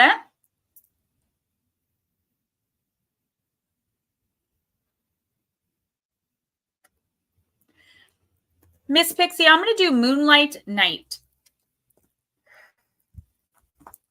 Nut slap, absolutely. Edna, oh yes. Oh yes. I remember the first time she left my stepfather to watch me and my sister Christy while she went to bingo. We knew him. They had been together for a long time, but they had just moved in together. And it was the first time we were both visiting, and she left him to watch us. We spiked her hair up and sprayed it with deodorant so it would turn like a grayish white. I don't know why, but like, I guess if you spray a certain kind of deodorant, so she knew. So we teased it up. Then we went into the kitchen, and while she stuck her finger in the microwave and started going like this, I was flicking the light on and on. He's like, "Your little bastard kids, don't ever leave me alone with them." One time we're like, Gary, there's someone in our room. There's someone in our room. He's like, "Come on, guys, I'm not in the mood." And we're like, "No, really, there is." So what we did was we took this, a bunch of newspaper. We were bored, okay? We lived in a town that was 1 square mile. We weren't allowed out after 9. So we took clothes, men's clothes, Gary's clothes, and we stuck like newspaper and all types of stuff in it, and we made it look like a person going out the window. Now, they didn't have a head, but it didn't matter because it looked like they were going out the window. You're welcome, Raymond. Mike, come back, please. Don't interrupt Gemma time. That's right. All right, Miss Pixie, let's do this. Yeah, and I gave my stepfather Trick soap one time. I put it in the bathroom, and it was soap that turned red when it got wet, so he thought he was bleeding. We were just pranksters. He got us into that. I'm itching right now because I'm thinking about the time he put itching powder in mine and my sister's bathing suits. And it affected her, but not me. For some reason, the itching powder did not have effect on me. And he kept looking at me. And I'm like, "What are you looking at?" My sister's going like this. And I'm just like, I had like a little scratch. And he's like, "There's something wrong with you." And I'm like, "What are you talking about?" And then I found out later on he had put itching powder. And it just didn't affect me. I don't know. All right. Card number 16. I don't know. It looks like the star. This is the Lenormand, but it reads like Oracle. So, okay. We'll definitely still be on in we'll be on till at least 10, and we usually end closer to 11. Stars, the card of progress, prosperity, renewal, hope, achievable, happiness, birth, and inspiration. Also, Miss Pixie, you could be dealing with an Aquarius, and I think this Aquarius is a good energy and influence in your life. Sun, moon, or rising. You have a shining future. Your wishes come true, or there could be a stroke of good luck. It's a very positive card. Bright prospects, generosity, guidance and direction, ideas, success, hope, vision, imagination. You have had this feeling for some time already. A new partner is awaiting you. Is it a person that's going a special spiritual way? So obviously you're married. This isn't talking about a romantic partner, but I've been telling you for quite a while, okay, that I don't wear my hair down because it falls out. That's why I keep scratching. And I do have this little bumpy thing over here. I've been telling you for a while that there is something having to do with business here. Somebody is recognizing you in some capacity, some work that you're doing. And I do think it has to do with YouTube, but I'm also seeing art, which YouTube kind of is an art. It could be. So somebody is recognizing the work that you're doing, and maybe they're offering you another platform, or maybe it's something that is definitely going to elevate you in life, and it's going to give you the validation that you've been seeking from an outside source. We can only validate ourselves for so long, right? We're humans, and we do need that outside validation. And I feel like, Miss Pixie, you are finally coming to a place where you're understanding your worth too. And you're understanding what you offer to this community of light workers on and off YouTube. It is time for a leap of faith because the star is your wish come true. Wish upon a star. This is everything you've ever wanted. It comes before the whole world. It illuminates the world for you. Please take a leap of faith. Take a leap of faith. Accept offers that feel good in your gut. Don't just jump on any old offer, which I don't think you would either, but I think you need to have that confidence. Remember who you are. Not only that, Lara, remember what you stand for, right? Remember what you're trying to do. I have to remind myself too, I am trying to help people. At the end of the day, that is all I care about doing. And I'm hoping it makes me money in the long run, right? But if it doesn't, that's okay because I'm still helping people. And when people message me and email me and say, you know, I wanted to use today after 6 months of being sober, but I listened to one of your streams and I realized it wasn't worth it. Or when someone says, you know, Gemma, I finally took the advice from the readings you give me and I left that abusive person.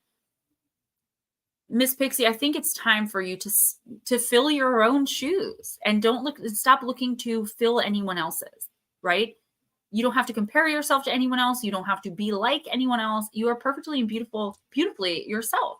And I think people are really starting to notice you. You're doing big things, but you have to accept that it's you they really want, that it is the work that you're doing that they're noticing, and you have to accept that. Other people are accepting it and seeing it bounce off walls. Like it's right there for all of us to see. You're incredible. You're amazing. You're beautiful. You're a light worker and you're helping. You have to see it in yourself though. And I know there's at least one person around you that may not be validating you the way that you expect. That's okay. Not everyone's going to understand it. And I'd hate to say it because I don't know who this person is, so I don't know how close you are to them. Darkness hates when light shines brighter.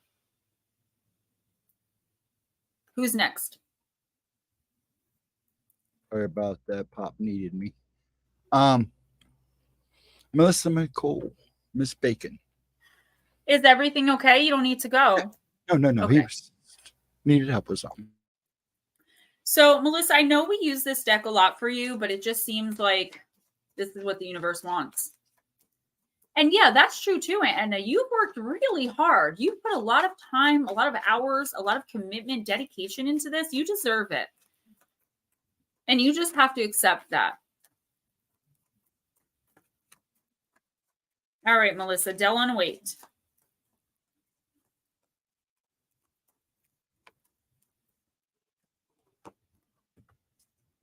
Yes, absolutely. Marita.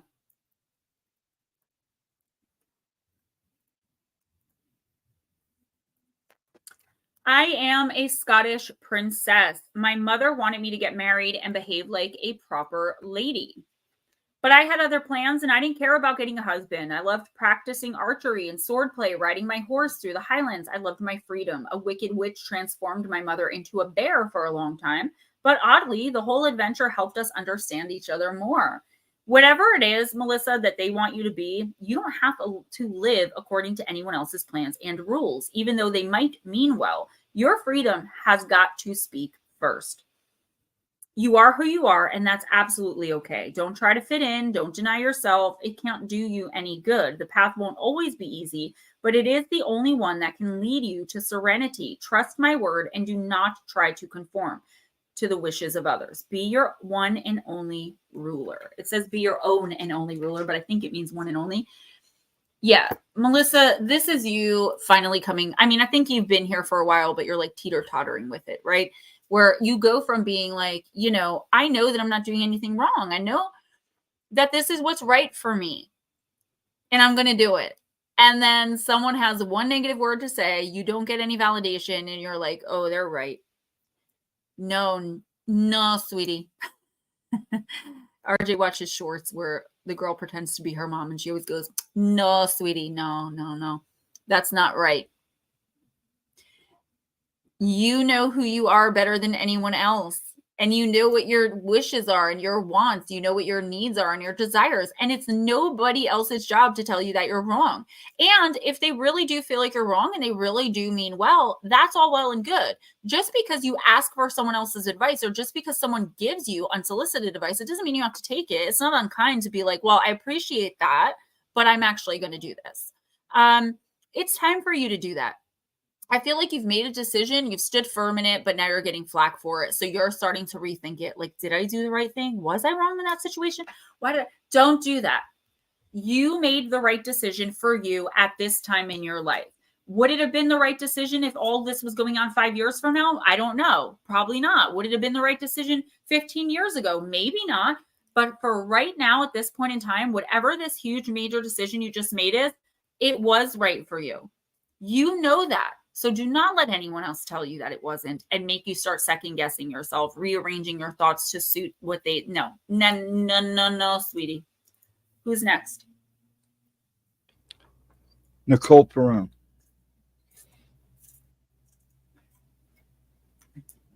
I was just going to say, are you still here? I'm still here lurking.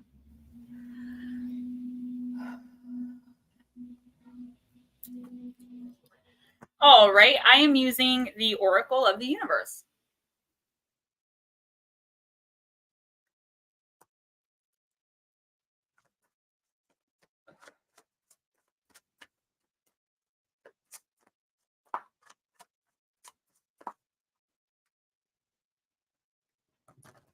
So my little guy broke out again.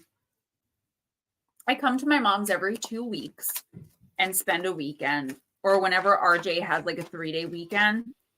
He's allergic to something around here. Now he has incredibly sensitive skin. Like I still have to use baby shampoo, baby body wash, baby bubble bath, everything sensitive. And he flippin' broke out, but this time on his face. And I feel so bad because we had family visiting today that I haven't seen in 30 years. And he came down halfway and he peeked and I said, what's wrong? Like, cause that's not my son. My son runs and jumps on people, you know, he's a little annoying like that. I have to try to break him out of it. He's like, am I handsome still? And I felt so bad. I was like, honey, I'm like, you're delightful. He's like, yeah, but I said, honey, it doesn't matter. Yeah. And my mom is like freaking out. And I'm like, Mom, like, you didn't do anything. The only thing we can do, I'm waiting for his new insurance card. Like once he turned 5, he's supposed to get like a new insurance card. They're putting him on a new insurance plan. And I'm just waiting for that so I can get him allergy tested. But I feel so bad. But they always go away by the time he starts school Monday. So that's good. I'm just dreading. It's like, what is he going to wake up with tomorrow? I hope nothing. I hope. Yeah, it's his face. If it was somewhere else, like I'm not saying that would be better, but it kind of would be because it's right. And I'm afraid that it's so bad. It's very frustrating. This kid and his skin allergies is horrible. Yeah, Nicole, everything sensitive. Honestly, like when he uses the bathroom, I use wipes on him still, on his hiney. And I have adult wipes in the house and I have baby wipes. I have to keep unscented, sensitive skin baby wipes. I used an adult wipe one time because I was in the either the second or third bathroom and I was just out of sensitive wipes in there. That kid's behind burned for like an entire 48 hours from one wipe because it wasn't for sensitive skin. I feel so bad for him. All right, Miss Nicole. I've never had allergies or sensitive skin or anything like that until very, very recently. Okay, so I keep looking at the deck because this deck is very similar. I wonder if it's the same people. Yes, it is. I was going to say, I knew it. Okay, so I keep looking at, like, did I pull the right card from the right deck? Because it looks like the Deep, Dark, and Dangerous cards, and they're both from Stacey DeMarco. So that actually makes sense. You got the constellation, Nicole, of Cetus, and it is card number 20. It is the card of fear. Nicole, yeah, like it's that bad. Like if he gets a mosquito bite, it's his whole leg. One bite just blows his leg up. It's horrible and I feel bad, but there's nothing I can do for him. But because it keeps happening at my mom's, I'm going to get him an allergy test. All right. Now I'm using deep dark and I'm not even looking. Derp. All right. Card number 20. Nicole, understand your fears and perhaps they will not be fears anymore. Fear is a necessary emotion, but only if it's warranted. Not all fears are real. Would you live your life differently if you had less fear? Stand strong against your fears and take action. Cetus was a deep sea monster of huge size and ferocity that was sent by Poseidon to the kingdom near Ethiopia in response to the queen Cassiopeia's boast about her daughter Andromeda, that she was more beautiful than all of the Nereids. The Nereids were outraged and sent a flood to the coast, and in support, Poseidon sent Cetus to wreak havoc. The only chance the city had of not being destroyed was to sacrifice Andromeda to the horrible creature. Imagine Andromeda's terror, chained to a rock, naked and shivering, simply awaiting her fate. Through no fault of her own, she would be eaten alive by a giant sea monster. Most of us will never actually face something like this, most of us. A monster who directly physically threatens our life and limb, but we do all have fears to face, but some of those fears are phantoms. Perhaps we picked them up in childhood and it was a matter of survival, but now we're adults and can do things differently. Andromeda didn't die on that rock, but her fear in Cetus did. It must be a dark sky to observe Cetus. It is the fourth largest constellation and has the pulsating star Mira, the first variable star ever observed and described. Words of power. I understand my fears and can transform them. Nicole, this is a very interesting card. There is something, that's what RJ's on now. Just antihistamine, antihistamine, antihistamine. A playful dolphin. Nicole, this is talking about you being fearful of something that is actually going to be very beneficial. So while this could be talking about,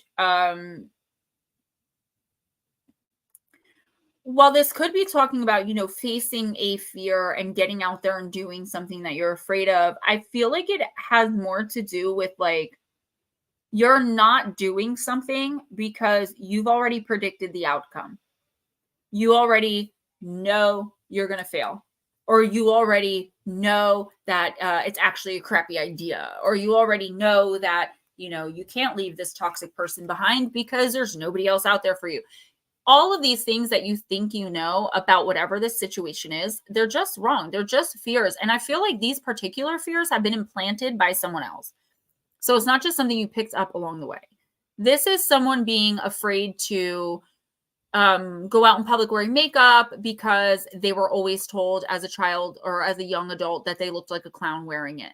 This is about someone who doesn't want to wear a tank top because they were told their whole lives that they look like a fat slob. And it's not anything as about your aesthetics. I'm just trying to use that as an example. This is fear that has been implanted in you. Nobody else is ever going to want you. What would you do that for? That's so stupid. Why would you quit your job and try to, sell your art? That's dumb. Stop. This is actually the progression and projection of someone else's fears being played out through you. So there's someone here that is telling you that something is not a good idea. Don't do that. Even though you know in your heart and in your intuition that it actually is the right thing for you and it is a good idea. But you either trust this person, you're very close with this person, and they are really making you overthink and double think this when really it's their own fear. Oh man, if she, goes after that better job, she's going to have to move halfway across the country. Then I'm not going to have her anymore. Someone is purposefully telling you that either you can't or you shouldn't do something because of something they're afraid of. It has nothing to do with you. So please be very, very careful, especially in the next week or two, about advice that you take from people, especially unsolicited advice. Like you just happen to tell your best friend, oh, I got this really great job offer, but it's, it's in California. And they immediately are like, oh, that's a really bad idea. That's stupid. Why would you do that? And, you're like, oh, really? Do you think so? And that, that type of thing. And they've already planted that seed. So now you're like, ooh, maybe I shouldn't take this job. Oh, it's scary. Somebody is influencing you very negatively to serve their own purposes. Whether or not you know who that is. So be on the lookout if you don't know who it is in the next week or two for somebody doing something like that, offering you unsolicited advice. And kind of, I can even hear them sounding kind of mean about it. You are capable of making your own decisions. And even if you make a decision to do something, like you try and fail, that is a part of your path. You were meant to do that. It doesn't mean you're stupid or you're weak or you're dumb. It just means that you tried something. You took a leap of faith, you took a shot, and it didn't work. And that's okay. That's how we learn. Please don't be afraid of following your dreams or of cutting out toxic people. Don't be afraid of being alone. If that's what this is, whatever it is, like, stop fearing it. It's meant for you one way or another. Ready? Yes. Roger Blair. All right. We're going to use Halloween.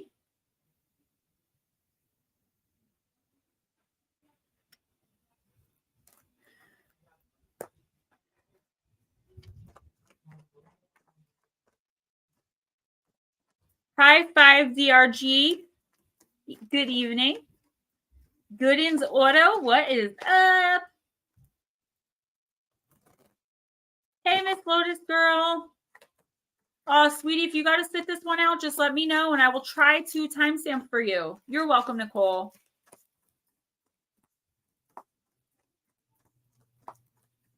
Yes, Eris, and that's exactly it. The universe is just letting, like, Nicole, just letting you know, like he said, people giving you insight and people picking about your plans, like picking your plans apart. They're easy to tell apart once you actually start noticing it. And oh my God, girl, yes. I want y'all to stop letting these horrible people manipulate you. If they don't make your heart smile when you think of them, what good are they? If they don't text you and you don't look at the phone and smile, boy bye, girl bye, bye bye. And I know it's easier said than done, but we all have to start that journey of getting rid of toxic people at one point or another. We're never going to be happy. We're never going to be in our own power and energy, and we are never going to progress and ascend. All right, Roger, let's do this.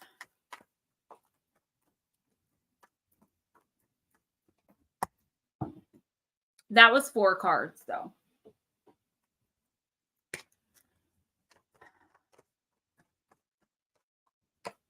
All right.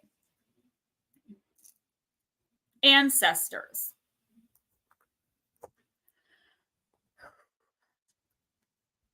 The love and legacy of our DNA. Whether or not we know our ancestors, we are the product of those who have lived before us, DNA-wise. Externally, we may have the body type of our father, our mother's eyes, our grandmother's nose, our great-grandfather's skin tone, etc. On the inside, it gets even more interesting. We know now that we inherit the way our body works, blood types, genetic disorders, or even propensities for aspects of brain function like introversion, musicality, and mathematics. Oh, thank you, Goodins Auto. Many pagan pasts associated with Halloween believe that we are born perfectly imperfect to be exactly what we are meant to be. What does this mean? It means that the gifts our ancestors have left us and the unique synergy of the combination of the physical, mental, and physical that is created within us sets us up perfectly to achieve our ultimate purpose. I keep hearing someone walk back and forth at my door, and I know no one's there, but I don't see anyone. Should the ancestor card bring itself to your attention, know that you are ready and able to action your birthright of power. You have the support of those who came before you. There may be challenges or struggles, but you have everything you need to overcome them. You will prevail. So at the risk of being repetitive just a little bit, yeah, Tennille, I hope that you do feel better, and just keep me updated, okay? At the risk of sounding a little bit repetitive, Roger, I would say, I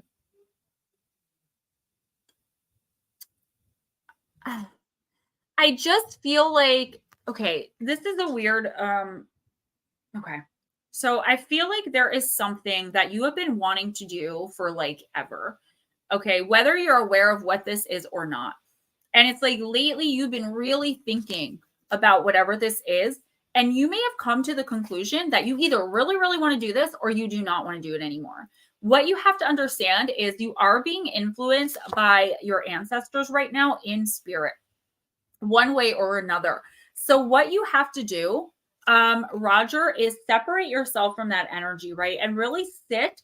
If you're not one of those people, like I cannot just sit with my mind cleared and meditate. I have to do yoga. I have to have nature sounds on. Like I cannot just sit and you know, my mind just races too much. Find somewhere to get some peace of mind, some quiet, even if you just go for a walk around your block a couple times, and try to understand whether or not this is you that wants this or if it's something that you've been kind of programmed to want. Does that make sense? And if it's something that you really want, now is the time for you to go for it. And you are to reach out to your ancestors through meditation, through, if you pray, through just talking to them, maybe some journaling or some writing. There is an aspect of your life here that is very consistent with or like very much the same as someone that lived long ago that's connected to you. And what they're saying is like, you can do this. I was never able to. Good on you. But you may not want to. So really work in the next week or two with your intuition. Okay. And understand if this nagging thing that you're like, I've got to do this, if it's something you actually want, or if it's something you just feel like you should be doing. Right now, unless it's absolutely necessary, hey, Barry Browning, unless it's absolutely necessary, we should not be doing things just because we feel like we should do them. Obviously, we have to work, like we have to, you know, there are things that we have to do. But we should mainly be focusing on the things that we absolutely must do. And I don't mean, again, what we have to. I mean, like, I've got to try out for this musical. I've got to move to Colorado and live out in nature for the next year. Like, I'm talking about like these things that other people would say, that's crazy. Roger, there's something in your mind that's like, no, that is going to be awesome. But make sure deep down inside that it's what you really want. It's not like you're going to school to become a doctor. You really want to, but you only want to because your father and your grandfather and your great-grandfather were all doctors, and they've instilled that in you. It's never too late as long as it's before 10:30 Eastern.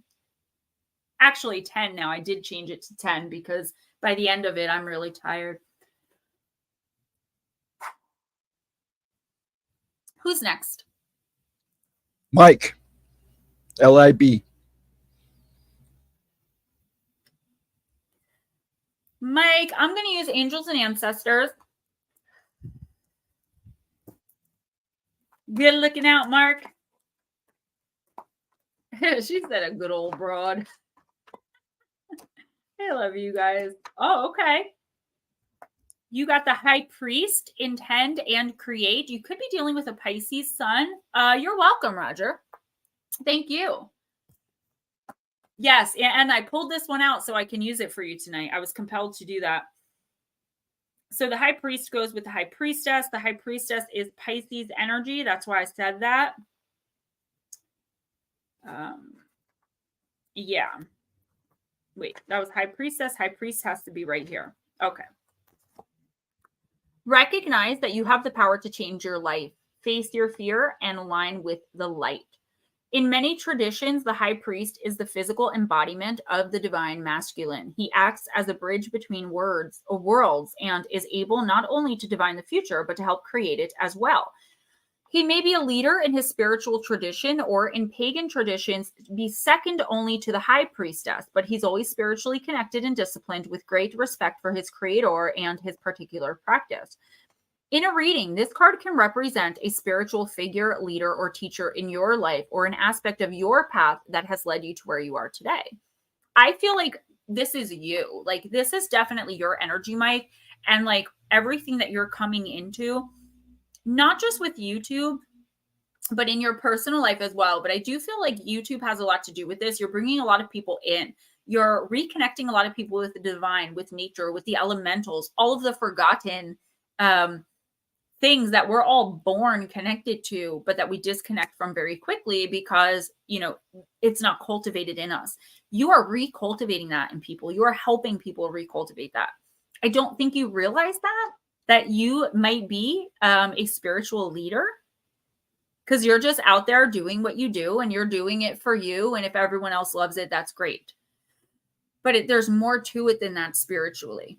This is contracted that you are to lead people. You are a bridge between heaven and earth, and it's important for you to know that you are more powerful and connected than you think. Everything you're giving attention and energy to at this time is creating your way and moving you forward.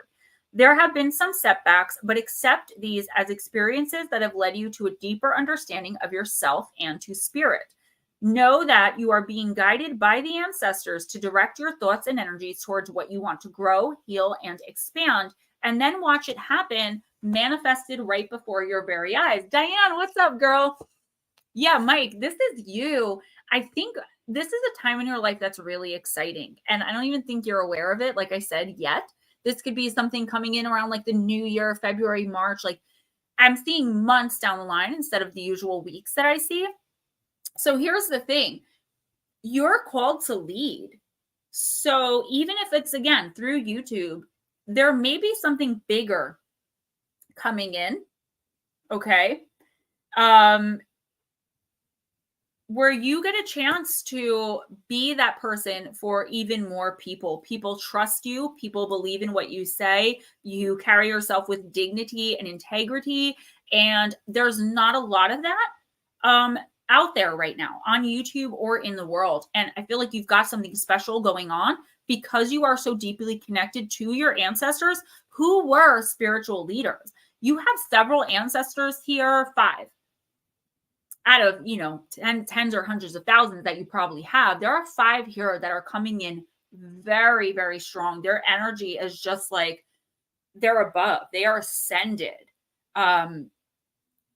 That's you, but you're in human form, and you're doing it from the human standpoint, their work. So this is the universe just encouraging you, like, don't stop, don't get discouraged. Keep doing what you do for you, but understand that now there is a responsibility attached to it, that you may or may not want, but that you've kind of inherited and you've cultivated for yourself. You're going to do great. I would say January, February, or March. I know that's kind of a broad time, but it's what I'm getting, where maybe through that time, something's going to come in and like transcend, because I see you like doing this on a much bigger scale, leading people somehow spiritually to something, if that makes sense. Been watching all your shorts, love them. I've been having some fun with shorts for sure, but I do appreciate when you guys watch them. I'm going to start leaving comments on again. I know a lot of you get frustrated because you go to leave a nice comment, but it's just the negative comments sometimes overwhelm me. So I turn them off. But I am going to start leaving them on. Yeah, 32 in chat, only 22 likes. Guys, please, if you can. And don't forget, guys, members, it's probably not going to start till after Halloween. I may give you guys something members only for Halloween. But after Halloween, once I get through the 7 nights of Halloween and everything else, I'm going to start putting out videos just for you guys at the very least, and working on the emojis and all that kind of stuff. So thank you.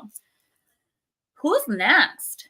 That timeline makes sense. Good. I'm glad, because it's like so broad. It's like, oh, in the next 3 months, but not 3 months, 3 months after 3 months. Okay. And So we are once again using angels and ancestors for our Aunt Edna.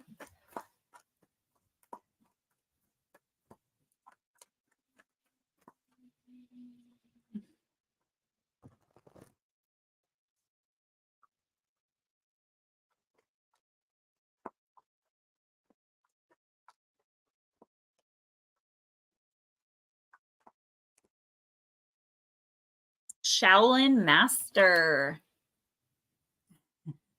Yeah, the problem is they're not giving me any like constructive criticism. Yeah, they really are ruthless because they're not necessarily my subscribers who know what I'm about and who know me. They're just random people. And it gives my channel a lot of exposure. But the people come in and they're like, "Oh, you're still effing yapping. Look at you. Look at how you look." You know, like, "Oh my God, are you pregnant?" You know, like things like that. And like, it's hard when it's one right after the other to like not take it personally. And then you got the Shaolin Master. Be graceful in movement and in action.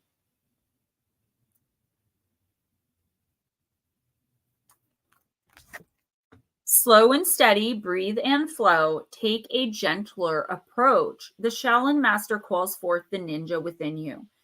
Shaolin medicine is about learning to adapt to a situation and to tap into the energy running through your body and preserve it in order to release it at the right moment. It also teaches subtlety because when you are too forceful, you use too much energy, and that may not be supportive of what you're working on. The Shaolin master, like a monk, has respect for all things. He is disciplined and guided by his art and will never use it to impress the foolish or to appear stronger than someone who's threatening him. You too are being invited to remain graceful in your movement, choices, and actions. And you are being guided to flow like water, blow like air, and connect with your purest intentions. Don't feel the need to rush ahead. A gentler approach will be more fruitful and rewarding. Move with subtlety and grace. Reach high, but also ask yourself how you can move with the flow of life rather than pushing against it. Do you have the capacity to refocus your gaze at this time? Can you slow down or take more time to soften and breathe as you move forward?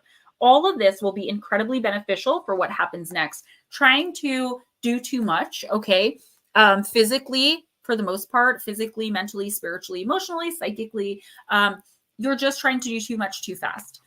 Yes, your body is in recovery right now. You are healing from something physical, and physical disease or illness is spiritual dis-ease. I mean, they're yin and yang almost. I feel like this is the universe telling you, give yourself a break. Okay. You are still a bad B word. Okay.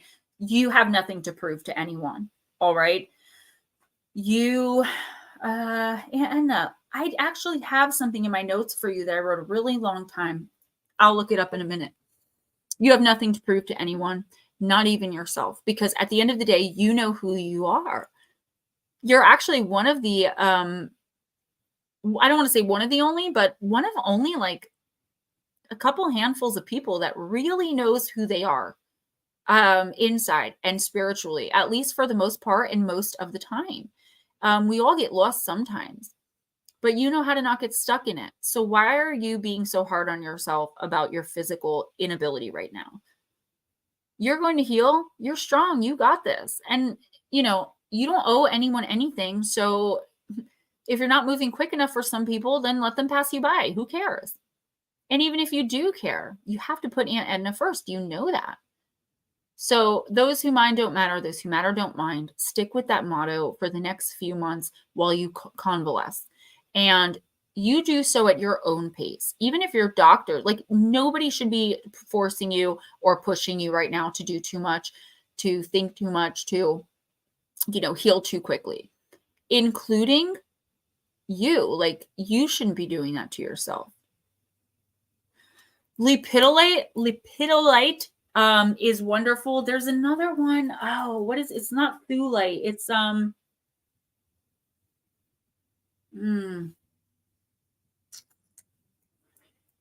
it's the Nuumite, Nuummite, the sorcerer's stone, it's called. I would look into that. It's not for any specific area. It's for your entire spirit.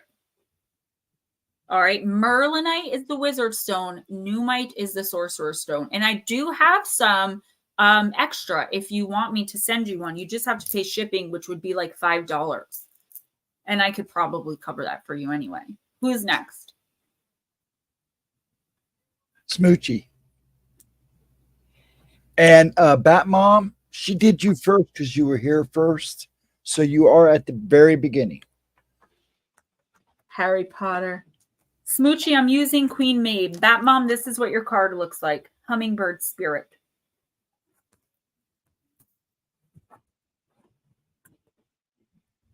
She's putting my son to bed. I'm just listening to him. Paranormal Pixie, I don't recommend that one often, but I just reached out now and I was like, on the fly, guys, what does she need? And that one came popping right in. So you are right, though. Lepidolite is probably, like, if I went back and looked in my notes, because I did research, that's probably one of them. I would trust Lara. I just got that from your team. But that's what I mean about having Lara on board on, like, my team here, because she's much more knowledgeable with crystals than I am. But when we're doing this stream, I can just ask your team.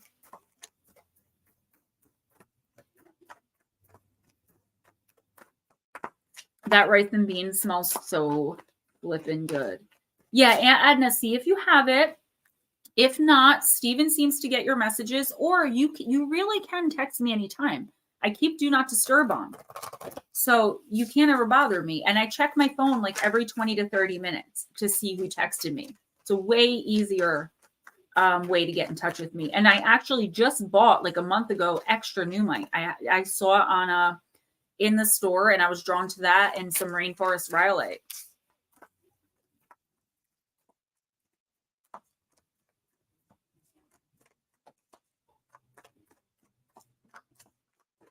I love his little voice. I just love my son's voice. I'm obsessed with my own child. Okay, I can't help it.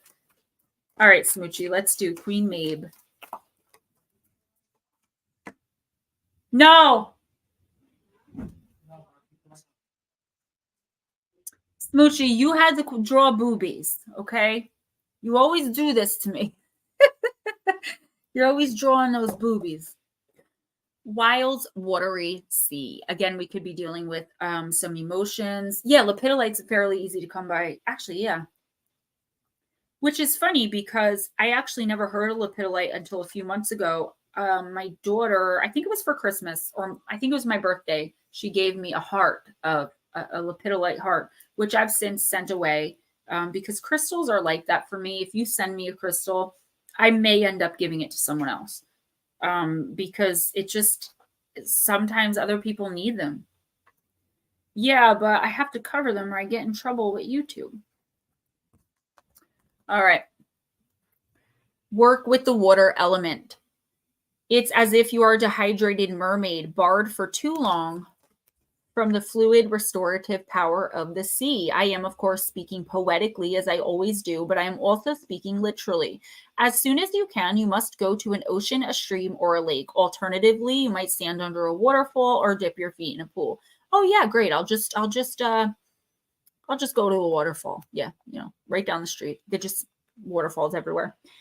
Even gazing at a public fountain will be healing for you. At the very least, drink plenty of water, Miss Smoochie, and prioritize taking a relaxing shower or bath. This may seem to have nothing to do with what you were asking. Nonetheless, you must do as I bid. My prescription may seem mysterious, but I assure you it will help to bring about an invisible shift that will open you up to the direction, certainty, and outcome you seek. In addition to the above guidance, this may also be a message about starting a career related to water or moving somewhere closer to a river, lake, or sea. We cry tears of salt water that when we are overcome. The more we let our feelings flow, the more our old pain transforms like jagged rocks breaking down into soft and yielding sand. When you breathe fully, consciously, and repeatedly into your heart and belly, it will help you feel and heal emotions previously hidden or stuck. Good night, Diane. Thank you for coming in. The underwater realm is a place of creativity, poetry, music, and dreams. In the sea, you can go not just east and west, north and south, but also up and down in every which way. What's more, water doesn't move in straight lines. It spirals and swirls.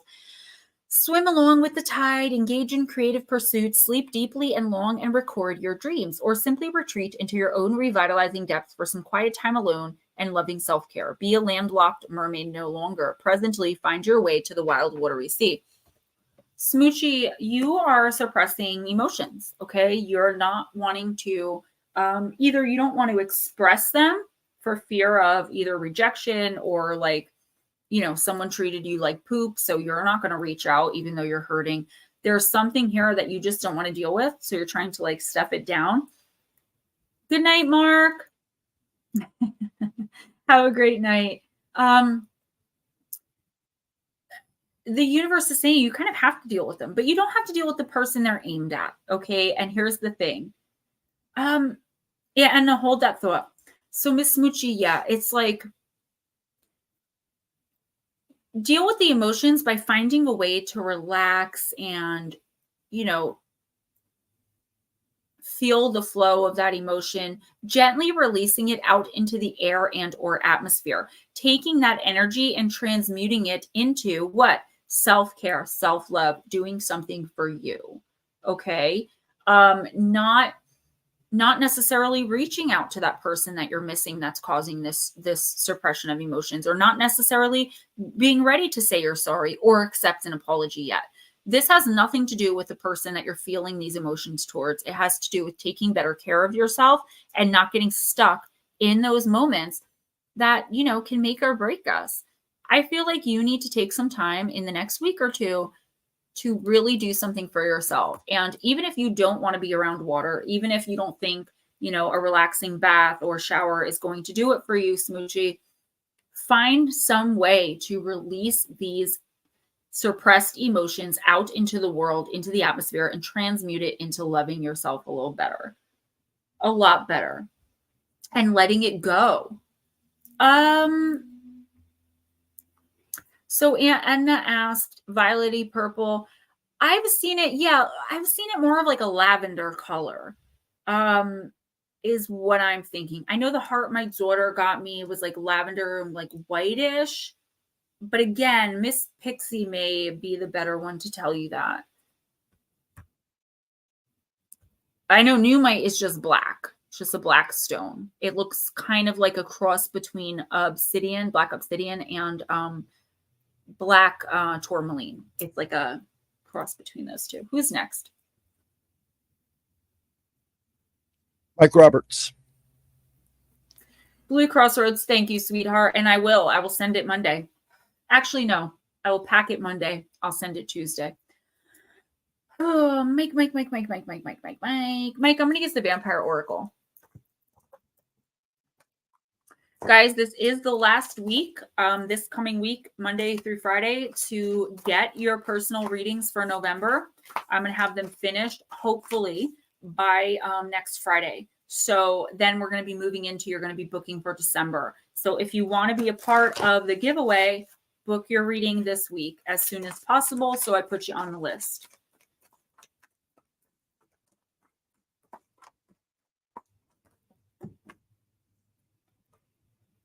You be right on, Gemma. Not me. All right. So we have two cards once again. All right.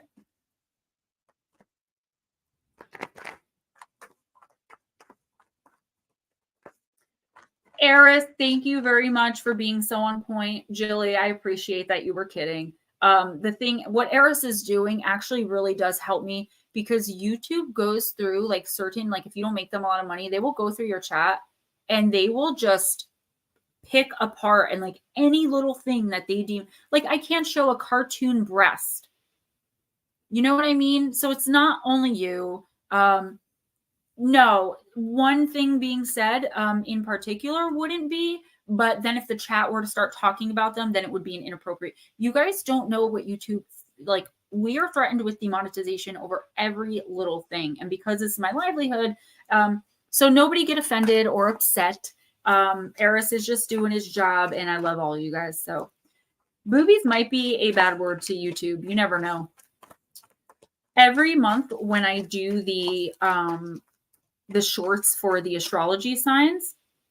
Good, sweetie. I'm glad. When I do these shorts, astrology signs, where I'm like, Aries, love, you know, November, first week of November, whatever. I have to, like, I just put Aries and then I fill it in later on because I'm trying to get the shorts done and uploaded. And I don't have time to like sit there and poke in a title with my nail. So I just put the name. When I get to Cancer, I have to put in the whole title, because if I just put Cancer, they demonetize that short until I go and ask them for a review, because it says Cancer, and Cancer is not an allowable word. That's how weird it is. All right. They shall be known as vitamin B, as said by Jilly. There you go.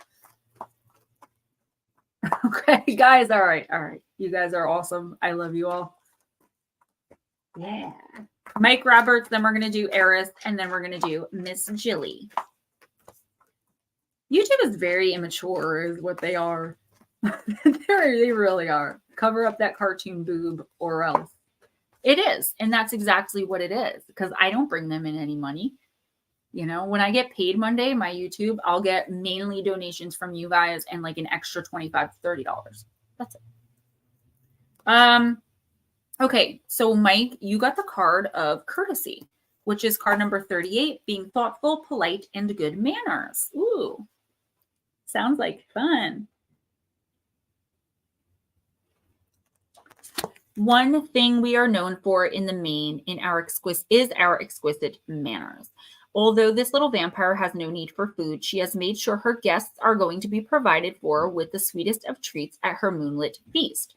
So know that we think of your needs. Manners we do have. Manners are not simply a facade to veil our cruelty or the terrible hunger that creates that cruelty. Manners are a way of gracefully doing what must be done to smooth the difficulties we all must face and to create beauty amongst days that can be full of crude squalor. Having manners is to think of others' comfort and what will please them. This card we bring to you this day asks that this card we bring to you on this day speaks to you of the need under the current circumstances to speak the truth, but to do so with grace and diplomacy and the least offense possible. This means to work out what it is you wish to achieve in the forthcoming discussions and how to best appease the offense which has already flared. With manners, diplomacy, and thoughtfulness, you may still navigate this treacherous stretch of your life. It's worth being kind, truthful, and yet graceful. In many of those nations in which we have traveled, we have noticed that in those which have manners, gracefulness, and dignity, there is a great deal of honor, and there is often harmony amongst people living in even the most difficult and testing of circumstances. Manners are not insincere within themselves, although they can be when used to mask hostility, but the crime there is hypocrisy. The time has come to marry up grace with truth and consideration. Use the beautiful magical gift of your good sense and your charm and watch doors open and problems dissolve with newfound understanding. I got to put my hair up, guys. Getting hot in here. So hot. I hate to do it because it looks so pretty, but I just can't. All right. Voila. No bueno. I don't like it. Blessing. Thinking of others creates flow, and energy shall return to you. To the power of 3 by 3, beauty and grace create harmony in social interactions. Thoughtless actions can impede the flow of energy, waste time, and create negative potential. That was the curse. Working with this card, it may seem strange, a vampire speaking of manners, when they so often have been known to take life, but they have often not done so, and they have also made friends and allies amongst those who were most once opposed to them. This is because they are charming, their manners are often delightful, and they are able to speak with heart and truth, but to see the beauty within all and the need and address that. Learn manners for the new places you're going and be courteous as well as truthful. Yeah, I feel like you really want to like call someone out, or you want to, I'm trying to think of how to put this. So Mike, it's like you finally come to a place where I think whether you realize it or not, you are becoming more comfortable with your spirituality and you're being called to be honest. And we can kind of really get caught up in that. There's a fine line between being honest and being cruel. There really is. So I feel like there is a specific situation that you need to say something. Like you need to say something. And in this situation, you have every right to go off and to curse and even to like demean. I'm not saying you have the right to do that, but your feeling to want to do that is warranted through everything that you've been through. But it's not going to get you anywhere. Now, you may be thinking, well, being nice to this person doesn't get me anywhere either, Gemma. And that may be true, but it is getting you somewhere with the universe. It is getting you somewhere spiritually. And that's what we want to be focused on. Okay. Maybe this person or these people are just not good people. They don't know how to be kind or graceful or diplomatic.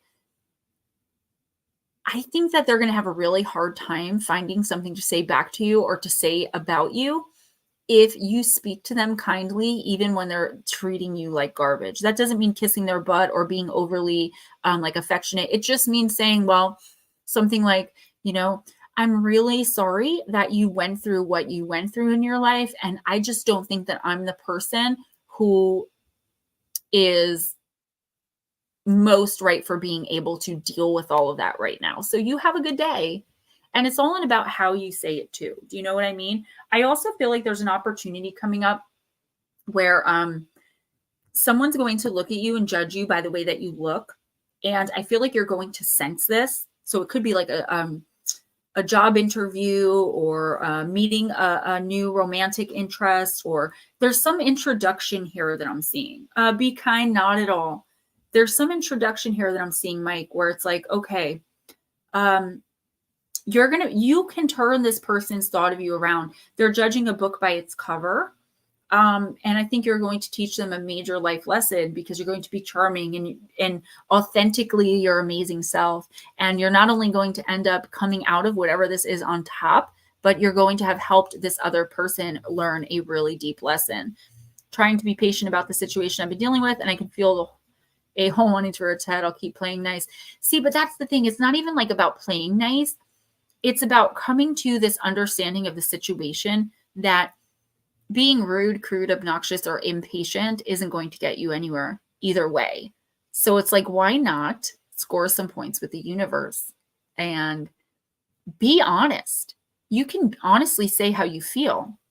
But I feel like this is a lesson that you need to be learning right now. It's a contracted lesson. You have to learn how to do so with dignity and in love, in lovingness.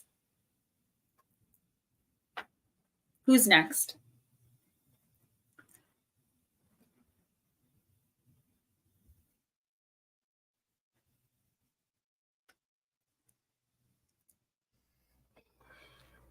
I forgot. Eris. Eris. Hello, be kind. Oh, be kind. Thank you so much. I do appreciate that. You're so sweet. I did a couple of videos, I think 7 actually, on the Lemurian seed crystal that you sent me. It was so beautiful. I'm going to do the rainbow obsidian next. Mike, you do you. A lesson that you need to learn, and this is not a judgment. We all have to learn this at some point if we're going to be successful in being spiritual leaders, healers, and just growing spiritually, is that we have to sometimes swallow that human instinct to lash back out at people who are lashing out at us. It's really hard. It's really hard when someone's screaming at you, maybe cussing at you, calling you names, to turn and walk away, or to respond to them and say exactly what you feel, but not yell, not scream. Just be like, hey, I'm only standing here having a conversation with you. Why are you, because certain people are looking for that reaction. That's what they feed off of. They live off of it. Eris, I'm going to use the fairy tale for you. Whoa.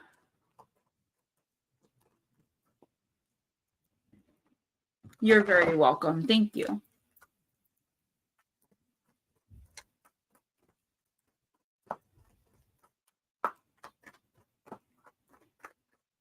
Yeah, Mike, I think that's what it is. And you can still say the same things, honest with love, even if you don't love the person, right? Even if you despise the person, you still have to, if you want to grow spiritually, you still have to respect their humanity and that they are the way that they are for a reason. Think about how much you learned from them, from their evilness, from their malevolence. You've become a stronger person, if nothing else. You have to try to think in terms like that way. All right. You got the princess who never smiled. Especially like a lot of narcissists, I know this personally, will they'll completely ignore you, or they'll say things that like they know is going to hurt you or like they'll lie, right? So you're like, finally, after ignoring it, trying to walk away, trying to be bigger, you turn around and you snap. And you know what they do? They either pick up their phone and film you, or they just sit there and go, why are you yelling? Look how crazy. There's something wrong with you. There is something wrong with you. You need mental help. Now the conversation has now twisted about you defending yourself that you're not crazy instead of what you initially confronted them about in the first place. They do it on purpose. Don't fall into the trap. Be kind. Be who you are. Always be who you are inside. And you're a good person. You're a light worker. You're an empath. Be that at all times. And if people want to pull you out of that, you need to separate from them permanently, regardless of what that looks like. All right, Eris, the princess who never smiled. A beautiful princess would seem to have the entire world at her feet. She has good health, riches, beauty, and intelligence, but she is also exquisitely sensitive to the pain of the world, and thus she has never smiled. She's serious and can't smile while so many are in pain. As it usually goes, her loving father was moved and haunted by her inability to feel joy, and so he promised that whoever could make his daughter laugh would have great rewards, would even be given her hand in marriage. So many men flocked to the castle to make the little Serena laugh, but none succeeded, for she saw through their antics and knew that in their hearts they were valuing her for what she could give them, and thinking nothing of how they could help her and thus others. Yeah, but I'm sorry, Eris, you're being the person who looks ridiculous only to that person and their flying monkeys. That's why you have to separate and meet other people like you. You don't stay in toxic situations no matter what, because you will get sucked into that energy, because it's never just the narcissist. The abusive husband will be the first person to step in and defend another woman being abused right in front of his wife that he abuses 24/7, because it's just the right thing to do. This random woman on the street getting smacked in the face is clearly a better person than you are, my wife, who puts up with me. They do it on purpose for a reaction. They are cruel, heartless human beings, but they are that way for a reason. They teach us a lot. Outside the castle's walls, the young blacksmith was apprenticed and slaving over the bellows, wiping sweat from his brow and learning his trade. He was honest and good and thickly muscled and knew in time, if he could master the fire and the water and smelting of metal, his life would be worthwhile, for he would have learned to change one thing into another. Pleased with his work, his master placed a sack of coins at his feet and told him to take as much as he was worth. And being a modest fellow and knowing how much he had to learn and the worth of what he was learning, he took only one coin. He worked for another year, improving and mastering the sword and the cup, armor, and fine things. He earned another coin. And then he decided to explore the world. As he walked away, a tiny mouse asked him for help. As he was so poor, he gave him his coin. And a little beetle then stopped him, and he gave the beetle his second to last coin. Then the coin his master had given him. A good fortune for his adventures was finally given to a wee catfish who begged for his help as well. He came to the castle and gazed up and saw the princess watching him, curiosity alighting her serious and beautiful face. So shocked was this young man that he slipped and fell, tumbling into the moat with its muddy banks, and rushing to his aid came a tiny mouse, a little beetle, and a funny-looking catfish. And seeing him, and the truth of his heart and the goodness he must have to treat the little ones so, the corners of her lovely mouth twitched, and then she smiled, and then she gurgled, and then she shook, and the laughter, the joy of seeing the seeming folly of a good heart came tumbling out. Her eyes twinkled, and she begged her father to bring forth the man so she might learn more of her future husband, for her serious heart recognized his kindness. And then the blacksmith, who could create alchemy, now made the greatest change. He had created true happiness within the heart of one who was sad. When this card is drawn, you'll know that a time of deep earnestness and gravity is leaving, and soon there will be joy, laughter, and breakthroughs. Optimism returns, and a sense of belief once again that there is worth in taking the time to be light-hearted. For a long time, life has felt flat and sad and endlessly serious. But suddenly, the spring of mirth that is healing is bubbling again to the surface, and a sign of recovery is revealing itself. And when this is awakened, it is accidental, without artifice, and entirely unexpected. Just know that soon any sadness will lift, and life unexpectedly changes forever and for the better. So I do feel like it's like I keep hearing forced laughter isn't true happiness. I feel like you've been trudging through, whether it's your life or one specific situation that you've been kind of going along to get along. And you're like, well, this is life. This is something I have to do. These are people, this is the person I have to deal with, or this is a situation I'm stuck in for the time being. But it's like, okay, that may have been true. But in the very near future, Eris, it is time. It's all going to transcend for you. It's like you're going to, hold on, I'm sorry.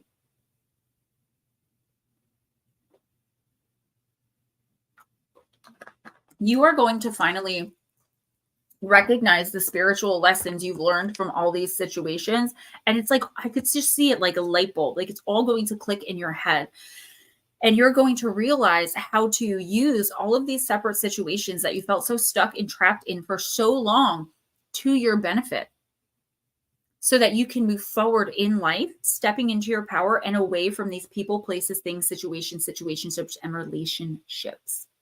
It is time for you to move on from anything that no longer serves you. People, places, things. That time is coming really soon. And I feel like you're in a spot spiritually where you're going to be able to look back and actually, not to them, but to yourself, thank them and understand the lessons they taught you. So going forward, you never feel like that again. Eris, you are absolutely right, because I have finally gotten there in the last 4 months. I'm finally like, this has nothing to do with me. Psycho. Who's next? You just did Eris, right? Yes. Okay. Well, R5D, RG, whatever it is, if they still want a card and they were new, I think they can go next, but you need to find out if they want a card. Okay. I've asked them to come in, say something, and then I ask them and they don't answer back. So okay. So 5D, I can't find your whole name in here. 5DRG. If you would like a reading, please let us know now. Because once I stop taking names at 10, I'm going to try to be out of here by 10:30 so I can eat. So just let us know. He just said sometimes. Yes. Okay. Stephen usually writes it. So, okay. We're going to use the Oracle of Visions for you.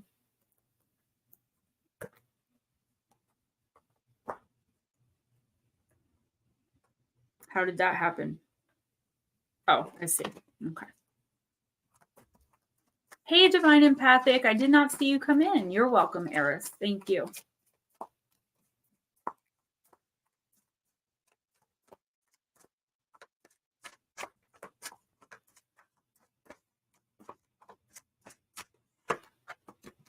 Okay, you got card number 16. It's actually a really beautiful looking card. Distance, isolation, and perspective. Robert Morgan said distance not only gives nostalgia, but perspective and maybe objectivity. Physical distance or emotional detachment serve to give us greater comprehensive view. Distance may also provide a clearer overall perspective than a close-up would. From this vantage point, we can often get the big picture and reach different conclusions. A solitary woman strolls a desolate beach, her isolation providing a point of reflection. Distance from the influence of others, this is a scene of personal contemplation. The floating monoliths provide perspective and suggest the distances with greater emphasis than would an empty sky. Perhaps representing issues in her life, their distance reinforces her isolation, but may also provide her with the perspective and clarity of vision that she's seeking. We need to strike a balance when assessing a situation. Are we too closely involved, or should we step back? So 5D, I definitely feel like you are too enmeshed in something to see it for what it really is, for better or for worse. So I don't know if this is a romantic relationship. It's only one card, so I don't get a whole lot. But if it's a romantic relationship, it could be something professional. But there's something going on in your life right now that has you, even if your life is good and you're looking at your life, if it is, I don't know, as everything's going well, but there is this one nagging, niggling situation that you're just you can't stop focusing on. Should I stay or should I go? Should I choose A or should I choose B? And what the universe is saying is, I give this advice all the time. It's think about the person you love more than anything in the world. I specifically normally use a child if you have, children, but someone you're very close to and you love. What advice would you give them in the situation that's got you going like loopy and crazy? And then take that advice yourself if possible. The universe wants you to step away from who and or whatever this is. Now, obviously, we can't just be like, oh, the universe said I've got to step away from this toxic relationship I'm in, so I'm just going to move and sleep in my car tonight. Or the universe said I got to move away from this toxic situation, so I'm going to quit my job and have no income coming in. Obviously, we mean with reason. Get some mental distance if you can't get physical. This is stepping outside of the situation to see it more clearly and for what it really is. I'm also getting a message here. And if you don't understand what I'm talking about, be on the lookout in the next week or two to understand. It's like, okay, so it's like someone's telling you that something's going on and you don't believe them because you're like, I don't see any sign of that. And the universe is saying, take a better look. Take a better look in your intuition. This person is absolutely right. Okay. So if you have a situation like that, I feel like you should be not just blindly listening to people and making decisions based off what other people are telling you, because it could end up being a rumor. But there is one person that is really trying to look out for you. I just feel like they're telling you something you really don't want to hear. Dead on again. Oh, thank you. Who's next? Chili Dome.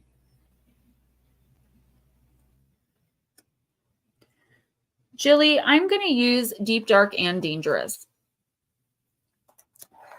All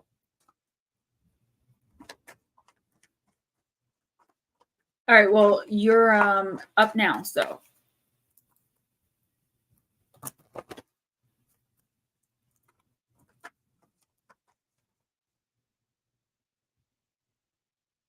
I was hearing a weird noise. I couldn't tell if it was RJ or Damien. It was Damien.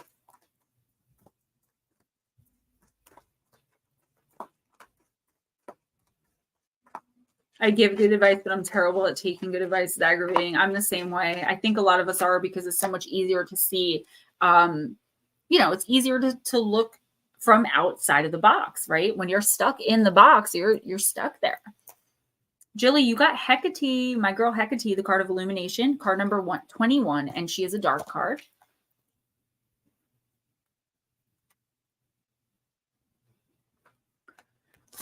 Seek and you shall find, Jilly. Sometimes you need to travel through darkness to find the real treasure. Almost anything worth doing takes time. Move off the crossroads. It's time to make a considered decision. Keep your focus on your purpose and don't wander off your path. For a long time, the so-called dark goddess got a bad rap. People thought it was a goddess. Thought if a goddess was a... let me try that again. People thought if a goddess was of the dark or looked a certain way, like scary, then they were evil or nasty. The Christianization of certain mythos twisted many stories as well, in particular those deities, usually female, who were perhaps magic makers, sorceresses, too independent or feisty, or who were remade into evil and dangerous spirits. Stories of Circe, Kali, the Morrigan, Morgan Le Fay, and Medusa are examples. And so when we look at a complete figure such as Hecate, it is important to understand that paradoxically, a dark deity can actually be an illuminator. When Persephone was taken by Hades into the underworld and Zeus and Demeter negotiated for her return, it was her friend, the goddess Hecate, who lit torches to guide her home. Persephone was allowed to return home for half the year, and she was guided through the darkness on her return by Hecate and her torches. From that time, Hecate became Persephone's guiding companion, Propolos serving or attending on her annual journey to and from the underworld. Similarly, in 340 BCE, the greatest general of the age, Philip II of Macedon, was ready to complete the attack on the Byzantines and their allies, the Athenians, after a lengthy siege of the walls of Byzantium. It was a dark and wet, moonless night, and Philip thought this would be the perfect undercover foil for a final push and surprise attack on the city. His troops prepared for an assault on the city and were very confident of success. Happily for the Byzantines, the patroness of the city, Hecate, favored night such as this, and she was watching. As Philip's soldiers began forming their attack, Hecate lit her brilliant torches in the inky heavens. The unexpected bright light awoke all of the watchdogs of the town, and they began to loudly bay and bark. The garrison was awoken, and they foiled Philip's attack. This was the turning point in the siege. To thank Hecate, the city erected a special statue to her referred to as Lampadiphorus, torchbearer. It was erected on a hill above the Bosphorus Sea to commemorate Hecate's defensive aid. Hecate literally carries a torch, even though she stands in the opaqueness at a crossroads or under a moonless night sky. Yes, she carries the torch when she is striding through the darkness of the deep underworld, yet she is actually lighting the way for all of us out. Plant companion garlic, crystal companion moonstone. So, all right, Jilly, yeah. It is time, like, the situation has been illuminated already. I feel like people have been telling you like what the real deal is. You've instinctually and intuitively picked it up. You've made a decision countless times and then went back on it. Oh, Smoochie, I agree. You're teeter-tottering. This is okay. It's not a judgment or an indictment. We all do it, okay? But the time has come in the next couple of months for you to actually make a decision about something. Not really make, because like I said, you already know what you have to do or what you should do. You just don't want to. You don't want to accept that that's what it is. You're waiting for something to change. You're waiting for the tide to turn. You're waiting for the shoe to drop. Whatever the case may be, it's not going to happen. This situation is what it is. It will be what it is. It will continue to remain what it is and what it has been. The only difference is you need to step out of it, get away from it, move on from it. Whether it's romantic, whether it's a professional thing, there's something here that you have been held stagnant in for so long that you're just comfortable now. And it's like, well, I know I should get out of this situation, but I would have to move. I would have to find where to go. I'd rather just stay here. Like, no, the universe is not going to accept that anymore. The universe, if you don't decide this by the new year and actually make a move on it, the universe is going to make the decision for you to keep you there even longer and take your choice away for a little while so you can learn the lesson of how to better carry out the really important decisions you're making, because you know all about what's going on. Whether you're aware you do or not, your intuition is right on point. It's not lying to you. If you think someone's cheating, they are. If you think you're being lied to about this, you are. You are. You already know. So stop making excuses for, well, I don't actually know. I don't have any proof. I called on spirit to help me, but that voice in my head, that was just me talking to no, honey, all signs point to get the F out. What is up, Black Dragon? Who's next?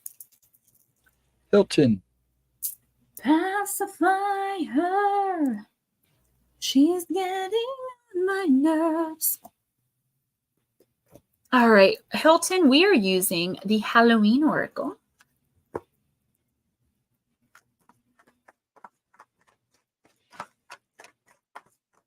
Yeah, I know that is so true.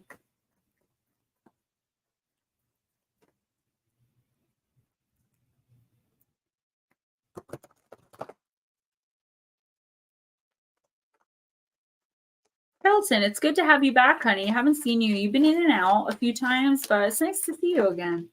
Every time I say quote unquote, I think of you.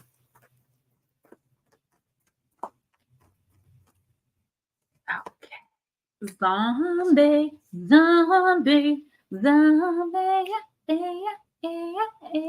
Oh. It is the card of control.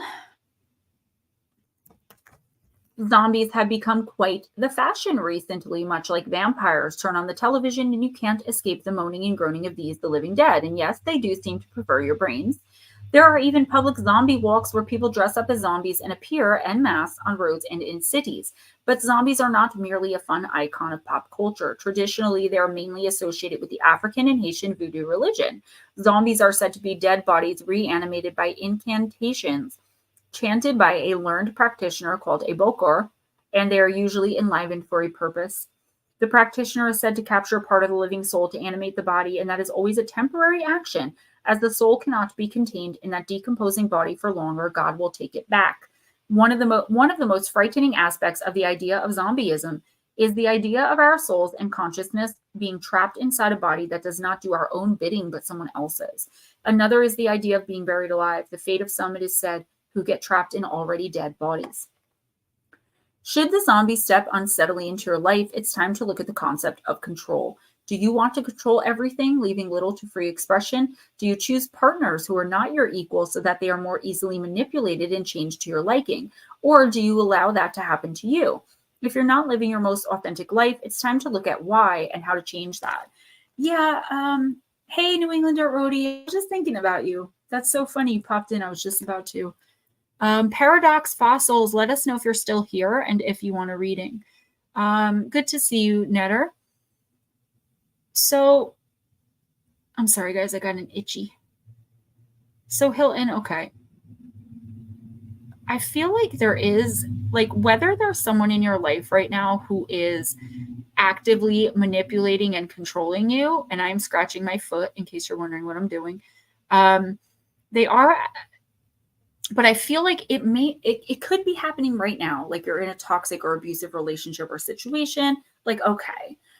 But I feel like this is from like the past, like long ago. Like somebody put something into your head that has now stuck with you.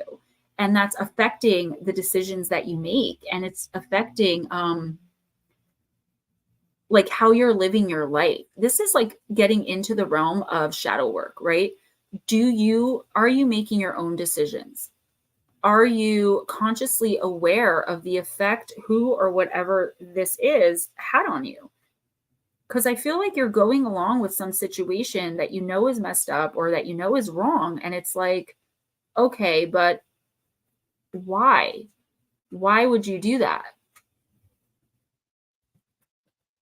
What the universe is saying is similar to a card I pulled a little while ago where it was like, listen, you just have to like make sure that the decisions that you're making, especially the big ones, you're making for the right reasons. Okay. Make sure that you're not doing things that you either really don't want to do or that you know that you shouldn't be doing just to make someone else happy.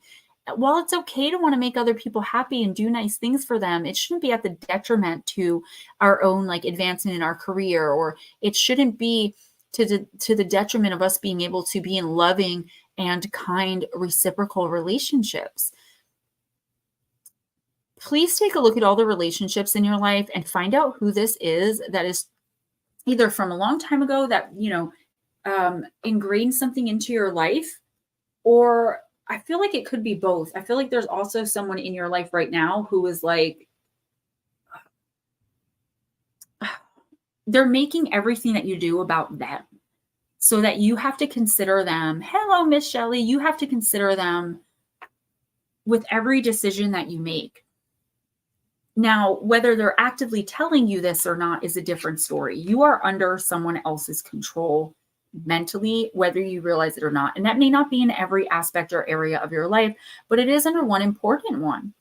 You know, someone manipulating you out of getting your dream job because, again, I'll use the example, you have to move and they can't move with you. Okay, that's just not okay. If you love someone, you want them to, you know, succeed and be the best person they can be, whether you can be there with them or not. There is a bad, and if you don't know what in the world I'm talking about in the next week or two, please be very careful about people giving you unsolicited advice. This came up before. People, you know, saying, well, I don't think that's a good idea. When you didn't ask them in the first place, you never asked them. Why? Think about it. Why are they giving me this advice that they're so adamant that what I'm choosing to do is wrong?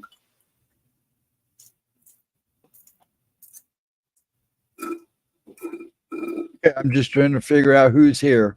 The Paradox didn't answer. Forest Friend, are you still here? You're next.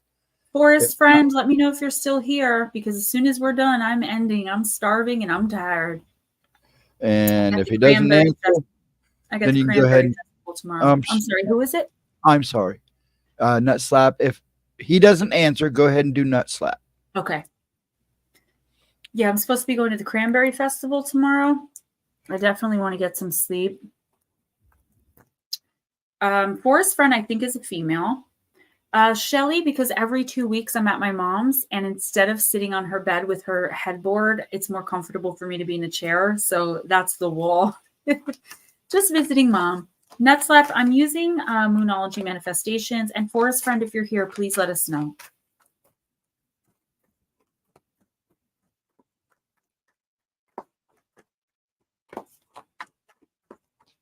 I'm just lowering my voice a little bit because RJ's sleeping right behind this wall. And I can get loud. Slappy Pappy is back.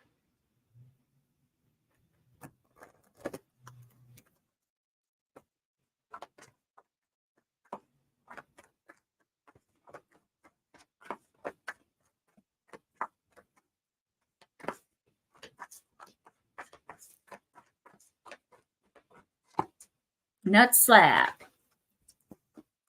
First quarter moon in Scorpio, release your blocks. Oh, yeah. Divine Empathic. We have a place like that by us. You can pick your own apples from the tree and you go on a hayride and get pumpkins. We're actually doing that the following weekend.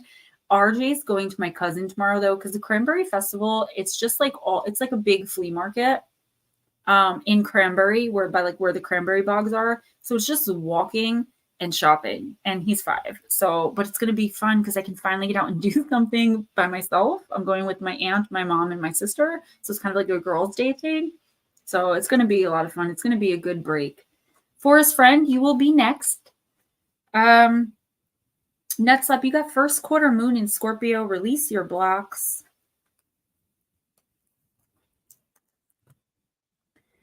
When it comes to pushing through your fears and any other negative feelings, you're going to have to dig deeper. The only thing we have to fear is fear itself, because fear blocks us. Make time to clear any toxic feelings around you. Don't let pride stop you from showing how dearly you want something. It's okay to be vulnerable if you know the people you're dealing with are trustworthy. Think about others as much as yourself. There's light and shade in your situation, and you need to embrace it. Don't get stuck on one idea and refuse to budge. Think what a mental detox would involve for you. For example, avoiding people you argue with and violence on TV, etc. Make time for it soon. Nutslap, I feel like you've been going through so much that it's like you're not willing to let anyone in and believe them about anything. It's like you just feel like you know better about people, and they're going to lie to you, they're going to hurt you, they're going to manipulate you, they're going to use you, they're going to F everything up and then abandon you. Like you have, and that's okay. Like that's what your experience has been. But I do feel like there's somebody coming in here who really does want to get to know you, or who really does have your best interest at heart. So the advice they're giving you or the conversations you're having, there's nothing manipulative about any of it, but you could swear that you're intuiting that there is, because that's just what you've become used to. And you don't want to play the fool anymore. You don't want to, deal with it. You'd rather just be alone and by yourself. But the universe is saying it's not the time for you to be alone and by yourself. You need to find someone who's going to help build you up and to help you get out of these situations that you're stuck in. Yeah, Hilton, you definitely do. And you're so welcome. I wish you all the best of luck. Nutslap, it's like you've been stuck in a situation for so long that you know you need to get out of, and you may know some of the steps you have to take to get out of, but you're waiting for an opportunity. This is someone who can come in and help you go out there and find that opportunity instead of sitting around waiting for it. So your challenge for the next week or two is to really start trusting. That not, you don't have to trust everybody, but like start trusting that not everyone has bad intentions with you. I feel like if you want to be alone, like go for a walk or remove yourself from the situation. Just for instance, say your living situation is toxic. It's hectic. You don't get along with your roommates. They're evil. You just don't vibe with them. They're manipulative. They're dirty, whatever the case may be. Get out of the house for a couple of days if you can. Take a staycation in a hotel. If you don't have the money for that, stay in your room and don't interact with them for a day or two. It will give you a fresh perspective. It will remind you what peace of mind and peace of spirit feels like when you don't constantly have someone that you can't stand in your face, no matter the reason why you can't stand them, just harping at you. Who's next? Oh, Forest Friend.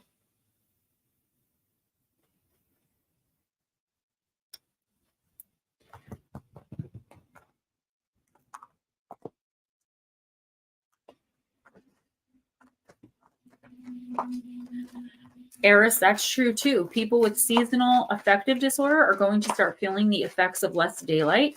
And people in situations, close relationships with narcissists are going to start feeling those effects because this holiday season, Halloween, Thanksgiving, and Christmas specifically, and then Valentine's Day, like, and then for me, it's like then my birthday, they hate it because they know that their good guy or good girl image is going to be put to the test when people are going to wonder, why didn't you buy your wife a Christmas gift? Just one? A card? Nothing? They have to do something nice for you, or they have to spend time with family and keep that mask on the entire time. It's hard for them. And they know it's probably going to slip. And every year they're going to lose another person who's on to them. They hate it. They hate the holidays.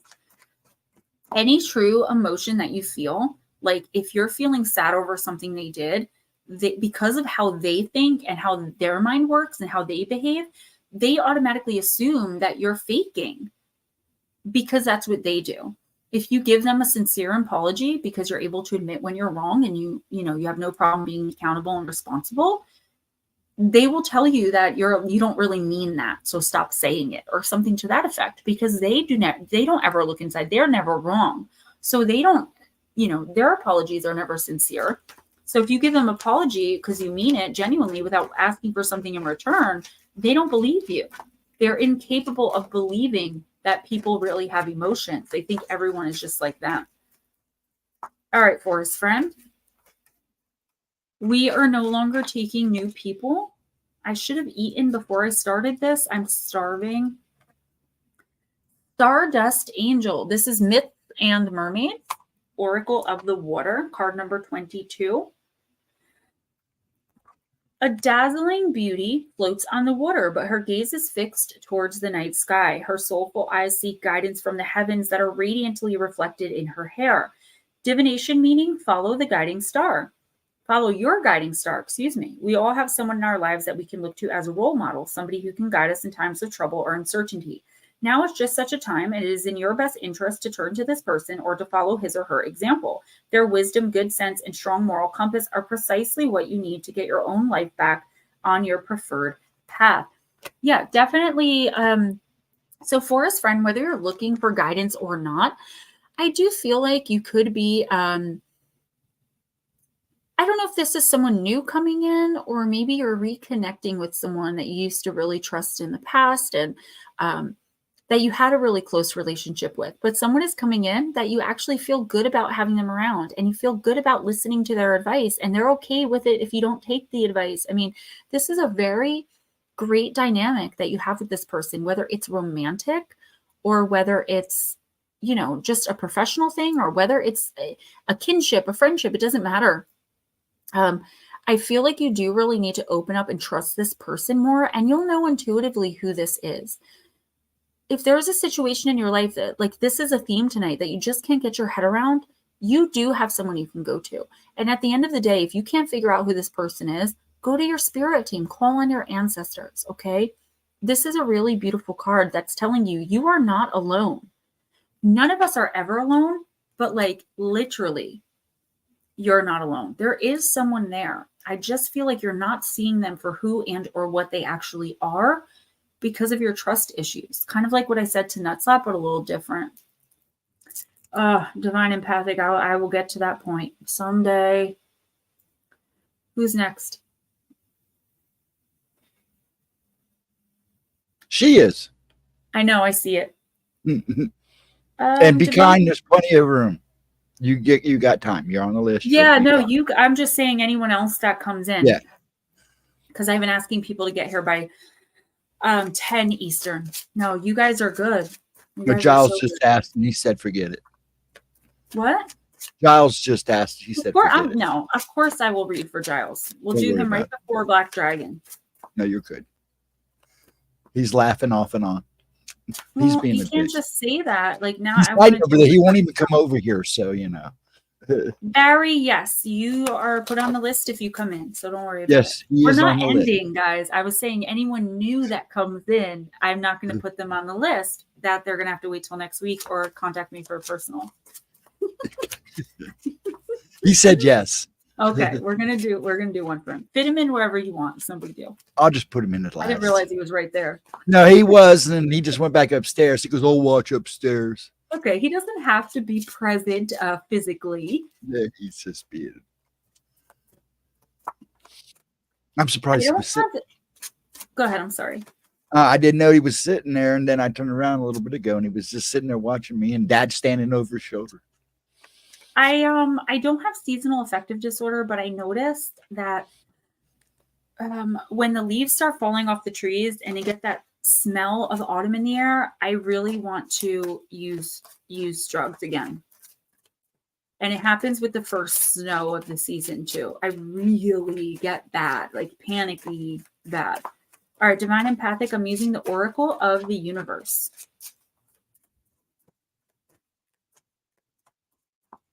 I got you, girl. We're right here. I'm already pulling for you. You got the Hydra.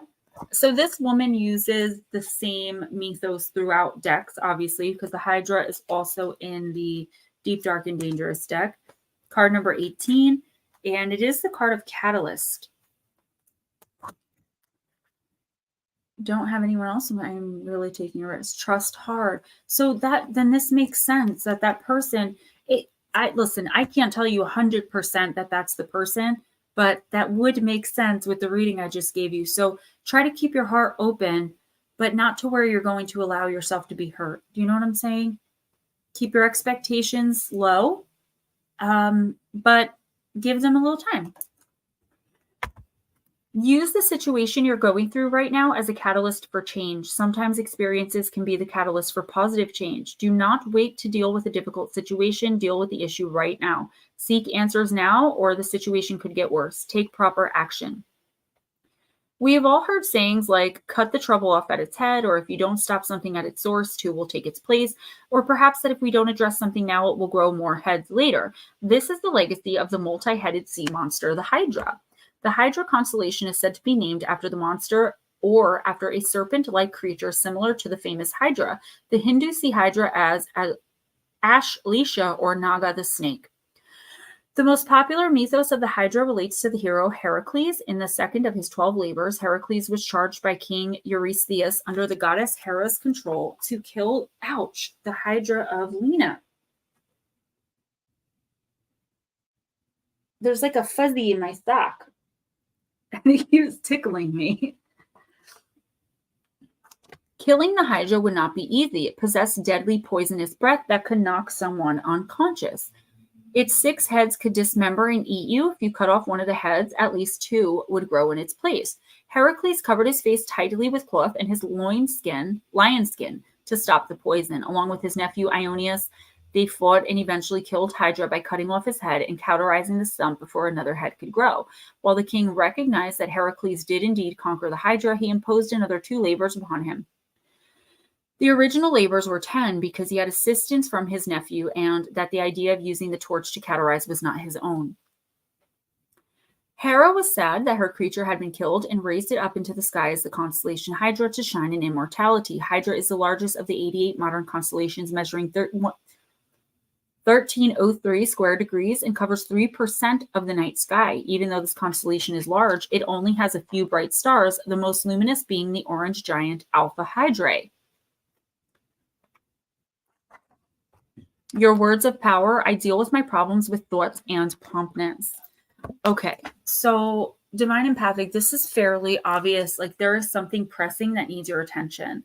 I feel like if you procrastinate right now or try to like put this off to the side, even if you're doing so like for a good reason, like you're really trying to just take your time and make the right decision, the universe is like, no, you already know the right decision. Like you have to deal with whatever this is right now. I don't know how bad it's going to be if you don't, but it's like you've already waited too long. Take action in whatever this is. And you know what this is. It's something that's constantly on your mind. Replay. What do I do? I need to do this. All right, I'm going to do this next week. No, you need to take care of it right now because it's only going to fester. It's going to become more toxic, or it's going to become more detrimental. It's going to become more until finally it's so big that now you can't handle it easily. Do what you know you need to do and do it right now. Guys, I have to use the bathroom. I will be right back.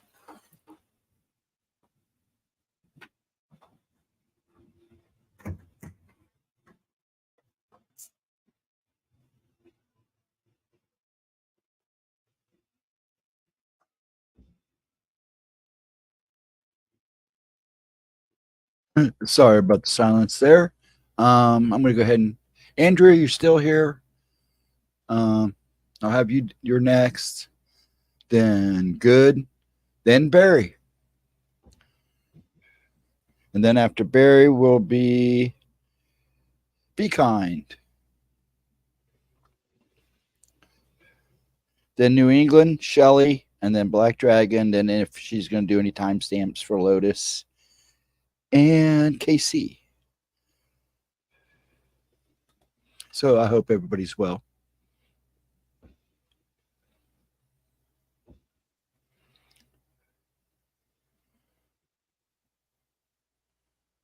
Okay, then I guess I'll just go back to silent mode then.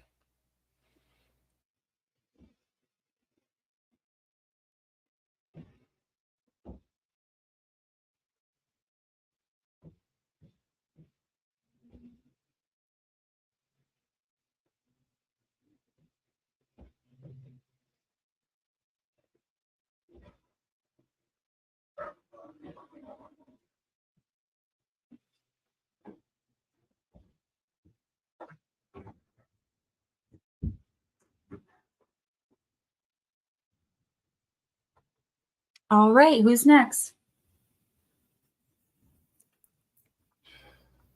Did empath. So Andrew. Andrew, let's use Sacred Forest.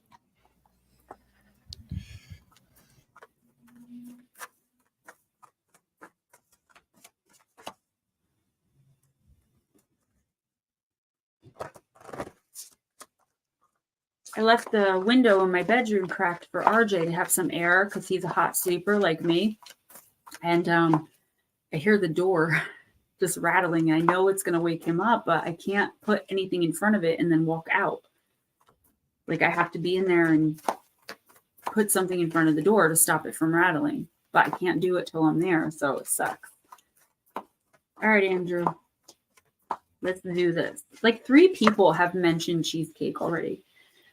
Okay, so you got the Raven Spirit, which is the card of truth. Card number 32.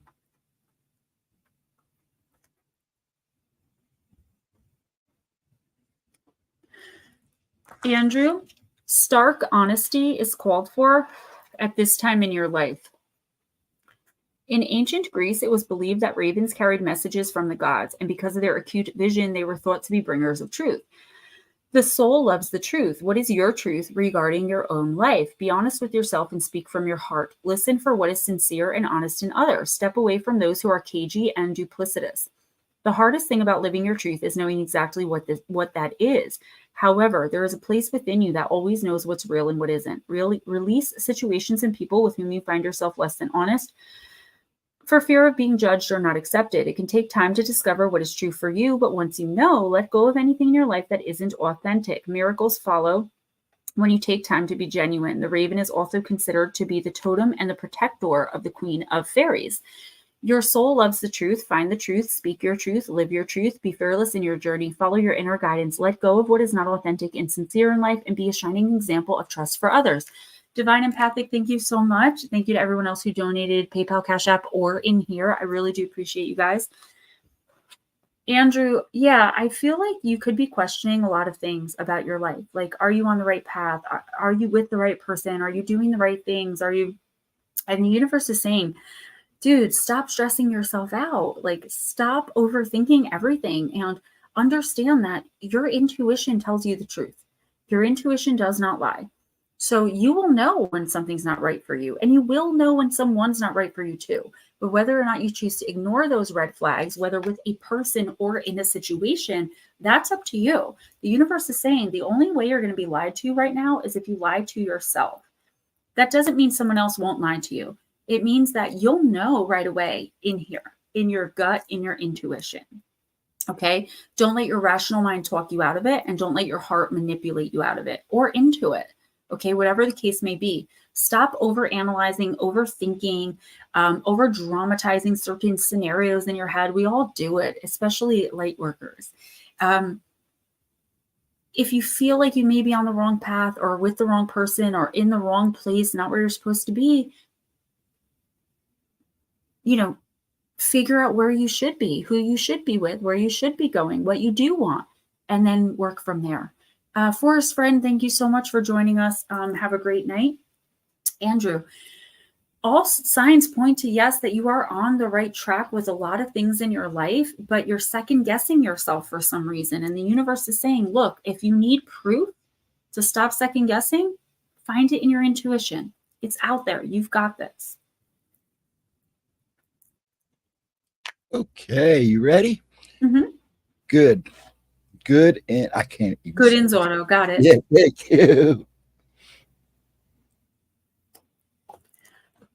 Let's use the Halloween Oracle.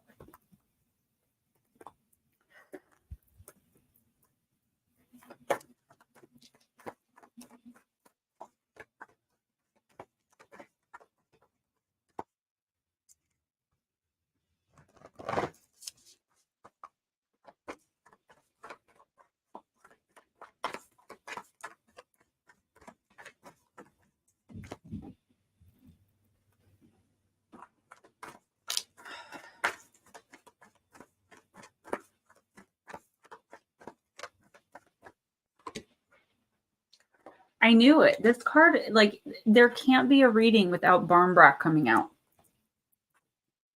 A night of reading.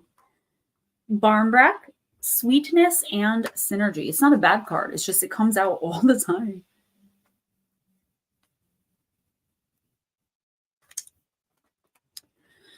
Okay.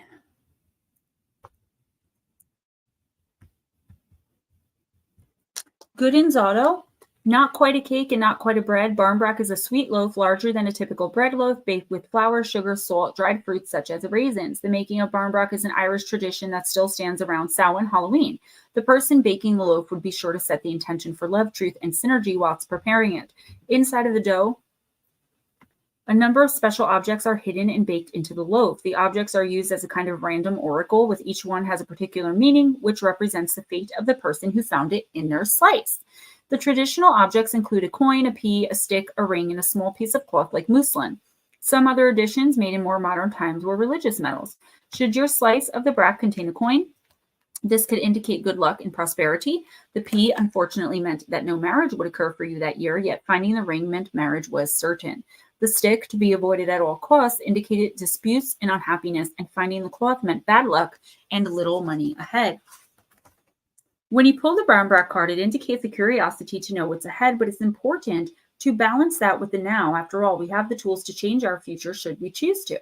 The sweet synergy of Barmbrack, all the ingredients, including the objects, are more complete and powerful together than they are individually, should encourage you to seek your own sweet spot. Ghostdragonzw, yeah, I feel like you're putting too much stock in, like, you're spending too much time worrying about the future. Instead of focusing on the now. Like, you're spending so much time, whether it's trying to prepare for the future, like whether you're trying to save, or whether you're, worried about the job that you're going to have next, or whether you're thinking about, taking a relationship further, what's going to happen there. You are, just like I said to Andrew, you are definitely like over analyzing. Okay. There's something that you're missing in the present moment that's going on right now that could easily answer the question, at least one of these questions. I'm just saying this as an example. I'm not saying your significant other, if you have one, is cheating. This is just an example. You're wondering how you should propose, and you're worrying about it, and you're thinking about it, and you're analyzing it, and you're this, that, and the other, and this. But your significant other, you're not paying attention, so you don't even realize your significant other that you're worried about proposing to is cheating. It's like you're missing something so important in the present moment that it's going to greatly affect your future, for better or for worse, but you're not seeing it because you're too focused on you're too focused forward. So what I would say, Ghostdragonzw, is take the time in the next week or two to be as present in the present moments in your life, in all areas and aspects of your life as you possibly can, so you don't miss anything. Because the answers of like, you know, am I going to get this new job, or should I switch jobs, or should I move? Like, the answers are all right there in front of you for you to see, but you're not seeing them because you're looking over, you know, forward ahead there instead of right there in front of you. I hope that makes sense. Okay, Barry Brownie. All right, Barry. Let's use the Oracle of Visions.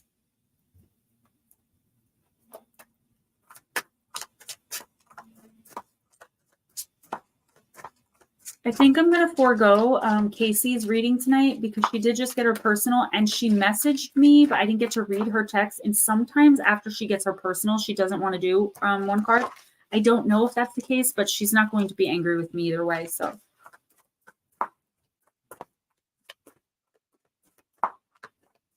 All right. We did a lot of readings tonight. That's great. I love it. All right, Barry. Ooh, nice card. You got card number 25.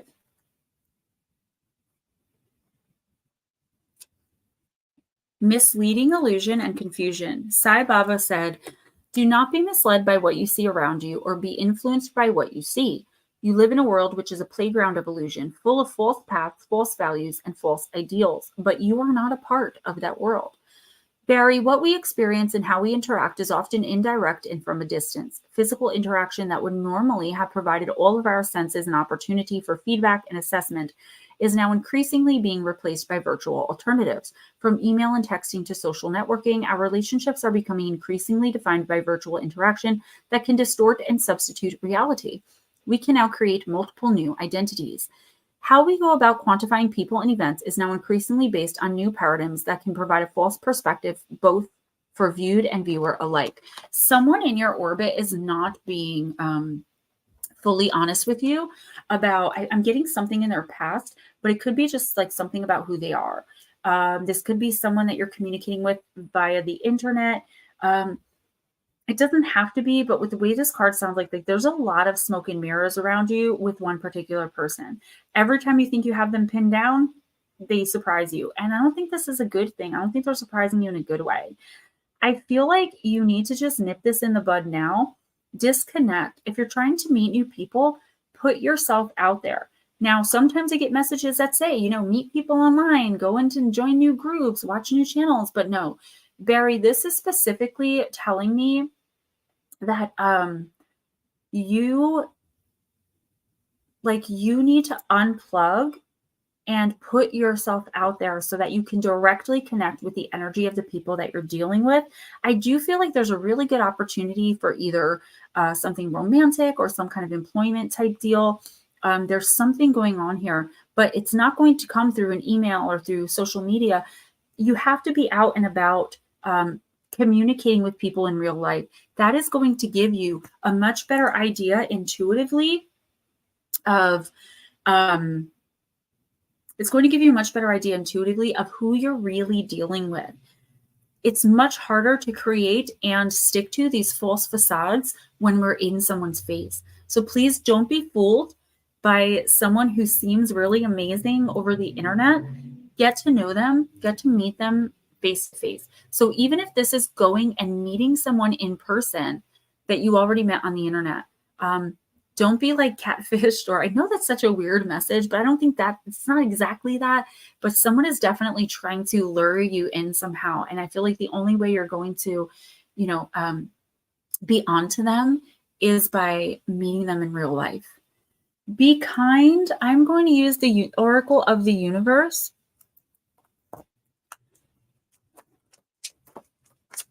Madison, it's so good to see you. I'm sorry, honey. I'm losing my voice. I've got RJ sick in the next room, my mom on the couch. So I'm just going to end once everybody's that's already been called is done. I'm really sorry about that you didn't get a notification, and I'm not trying to be mean or rude. I'm really losing my voice. But I appreciate that you came in, and I hope you don't hold it against me. I went from being very vibrant up, but my throat is really starting to hurt. And I have RJ sick and broken out in hives in the next room. and I've just got to get this ended. YouTube's never puts my notifications out ever, unless I personally go out there and share the video, which is hard to do because sometimes it doesn't even show up in my stuff to be able to share it. It's really frustrating.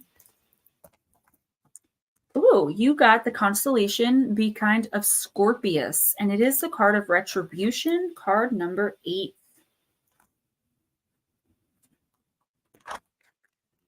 The best revenge is to not be like your enemy. Revenge often ends up as a tragedy for both parties. Focus on your own success. Justice may be your best course. Someone may be jealous of you. Be aware of your values and how these can assist you to discern what is important to you and to build a positive ethical foundation. Nemesis energy is normal. We will always have an opposite or someone who challenges our values.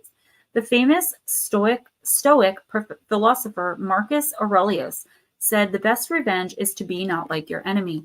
There is a lot of wisdom to be read in that statement, but today I wanted to touch on just one aspect of this that has been useful to me, the action of acknowledging and understanding your values and developing your virtues.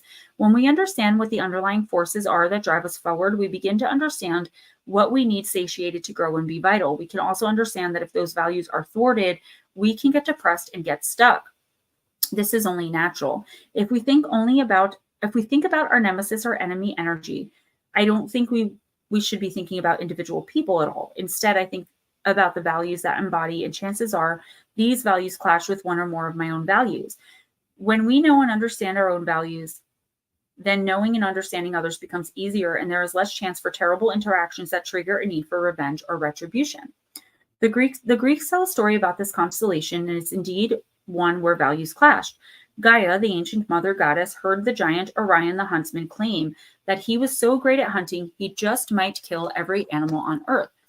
The alternative story is that he boasted that there was not one living beast that he could not beat and kill in a fight.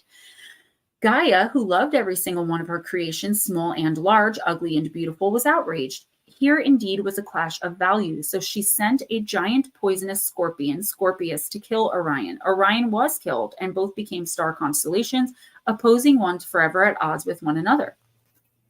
The Hawaiians refer to this constellation as the Maui god's fishhook, and the Javanese see it as a swan with a long curved neck.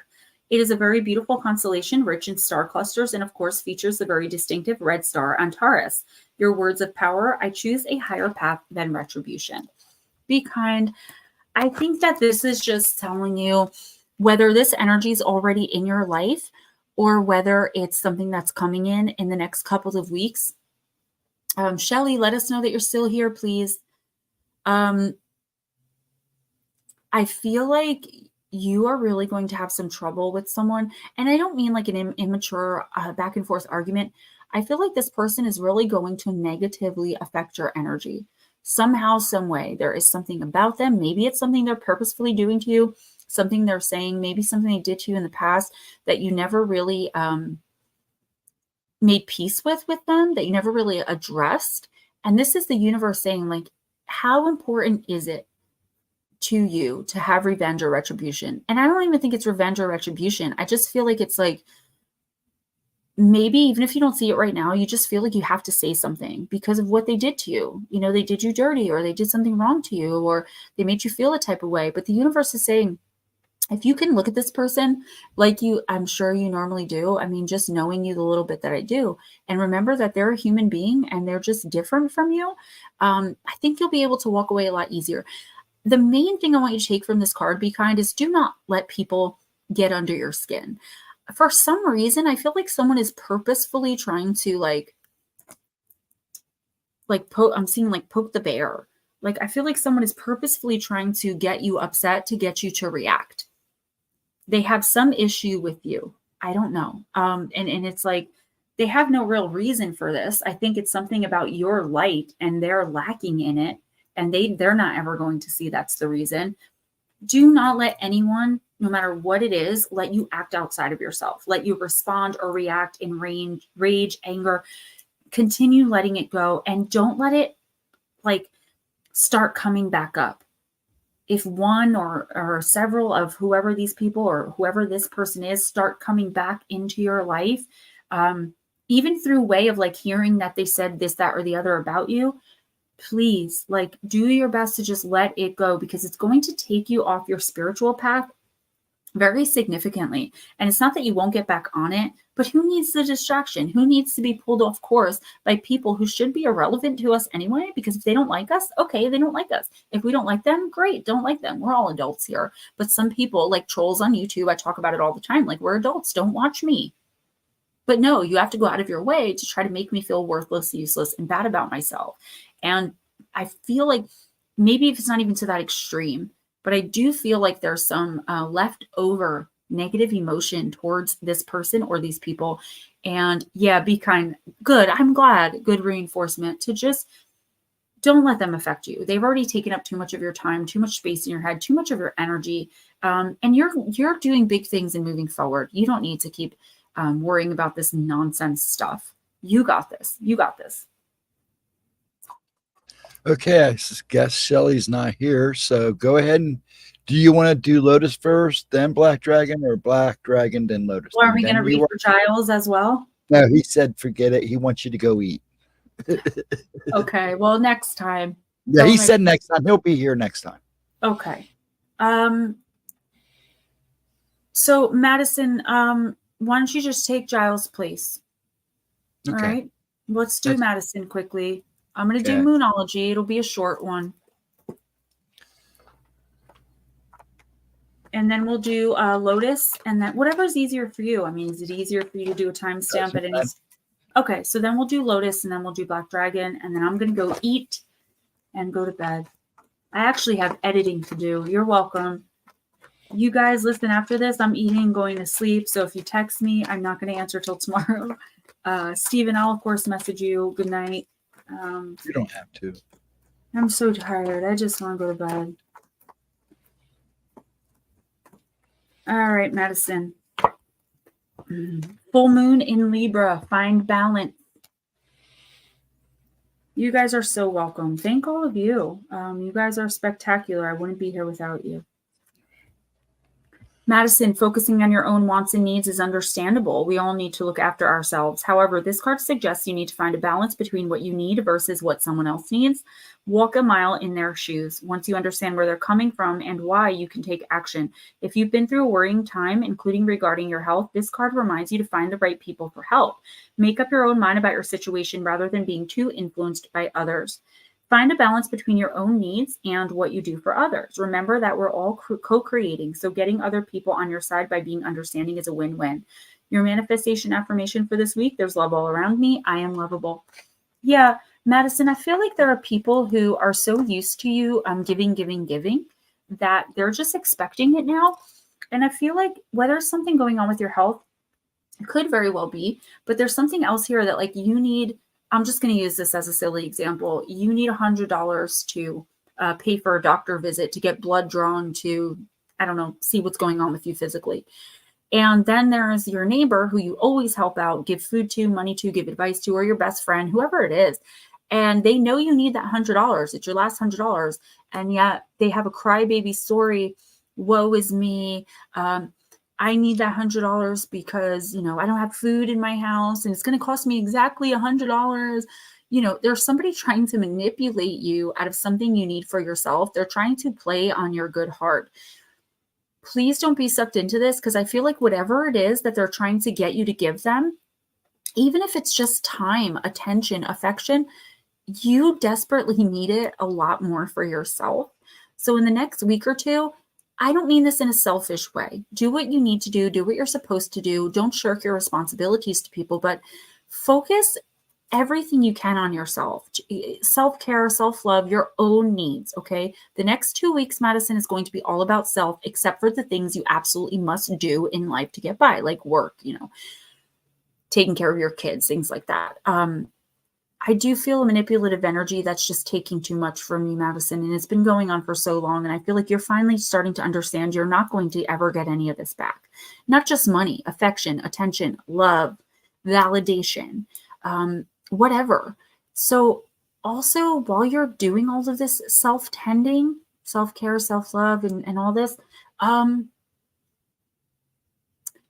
start thinking about why you would keep someone like this around and perhaps how to get rid of them and bring in a more balanced person, who can give you what you're, who's going to transmute your energy into something useful for you and give it back to you. Equal give and take, balance. All right, Lotus Girl. I'm going to use Fairy Delon Wait. You guys are so sweet. Thank you all so much for, okay, thank you. Thank you for the donations. Thank you for donating your time, coming in here and hanging out. Madison, thank you. I do appreciate it. You're so welcome.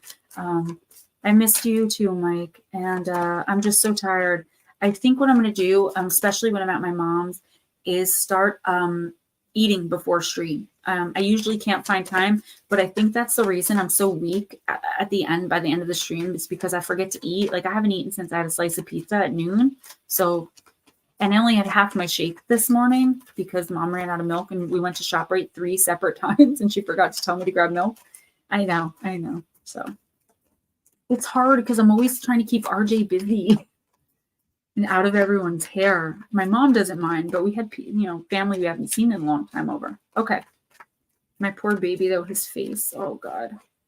I hope whatever it is doesn't happen again tonight. Okay. Lotus, you got Sleeping Beauty, card number 5.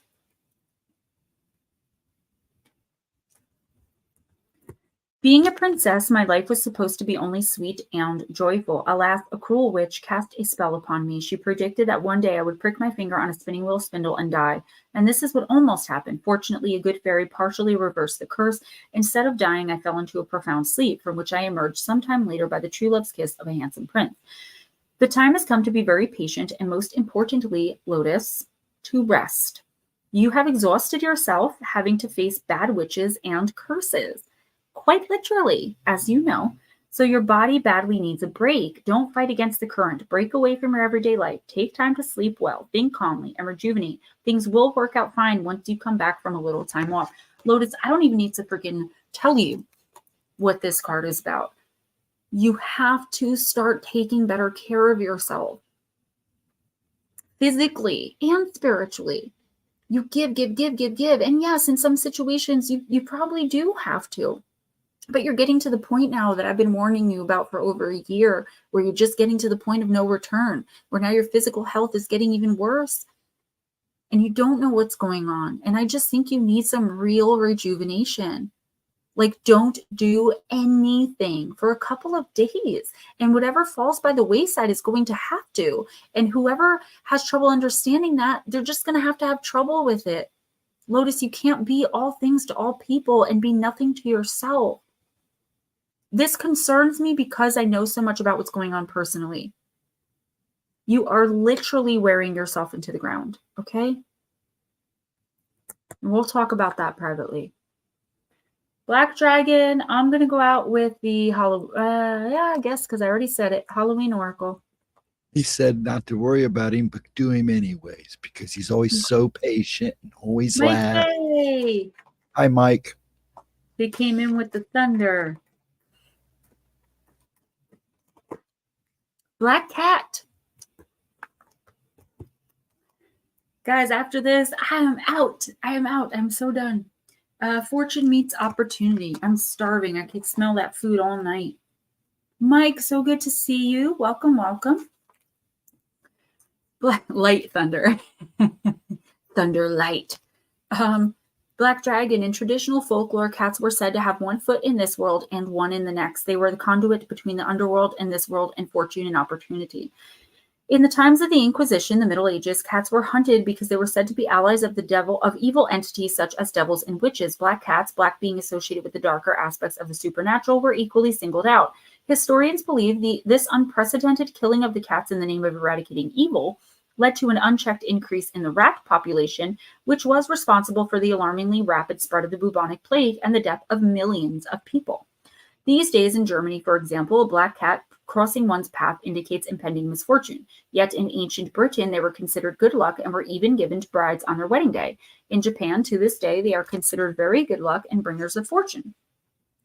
Should the slinky black cat cross your path through this oracle, know that good luck and fortune will be meeting you promptly.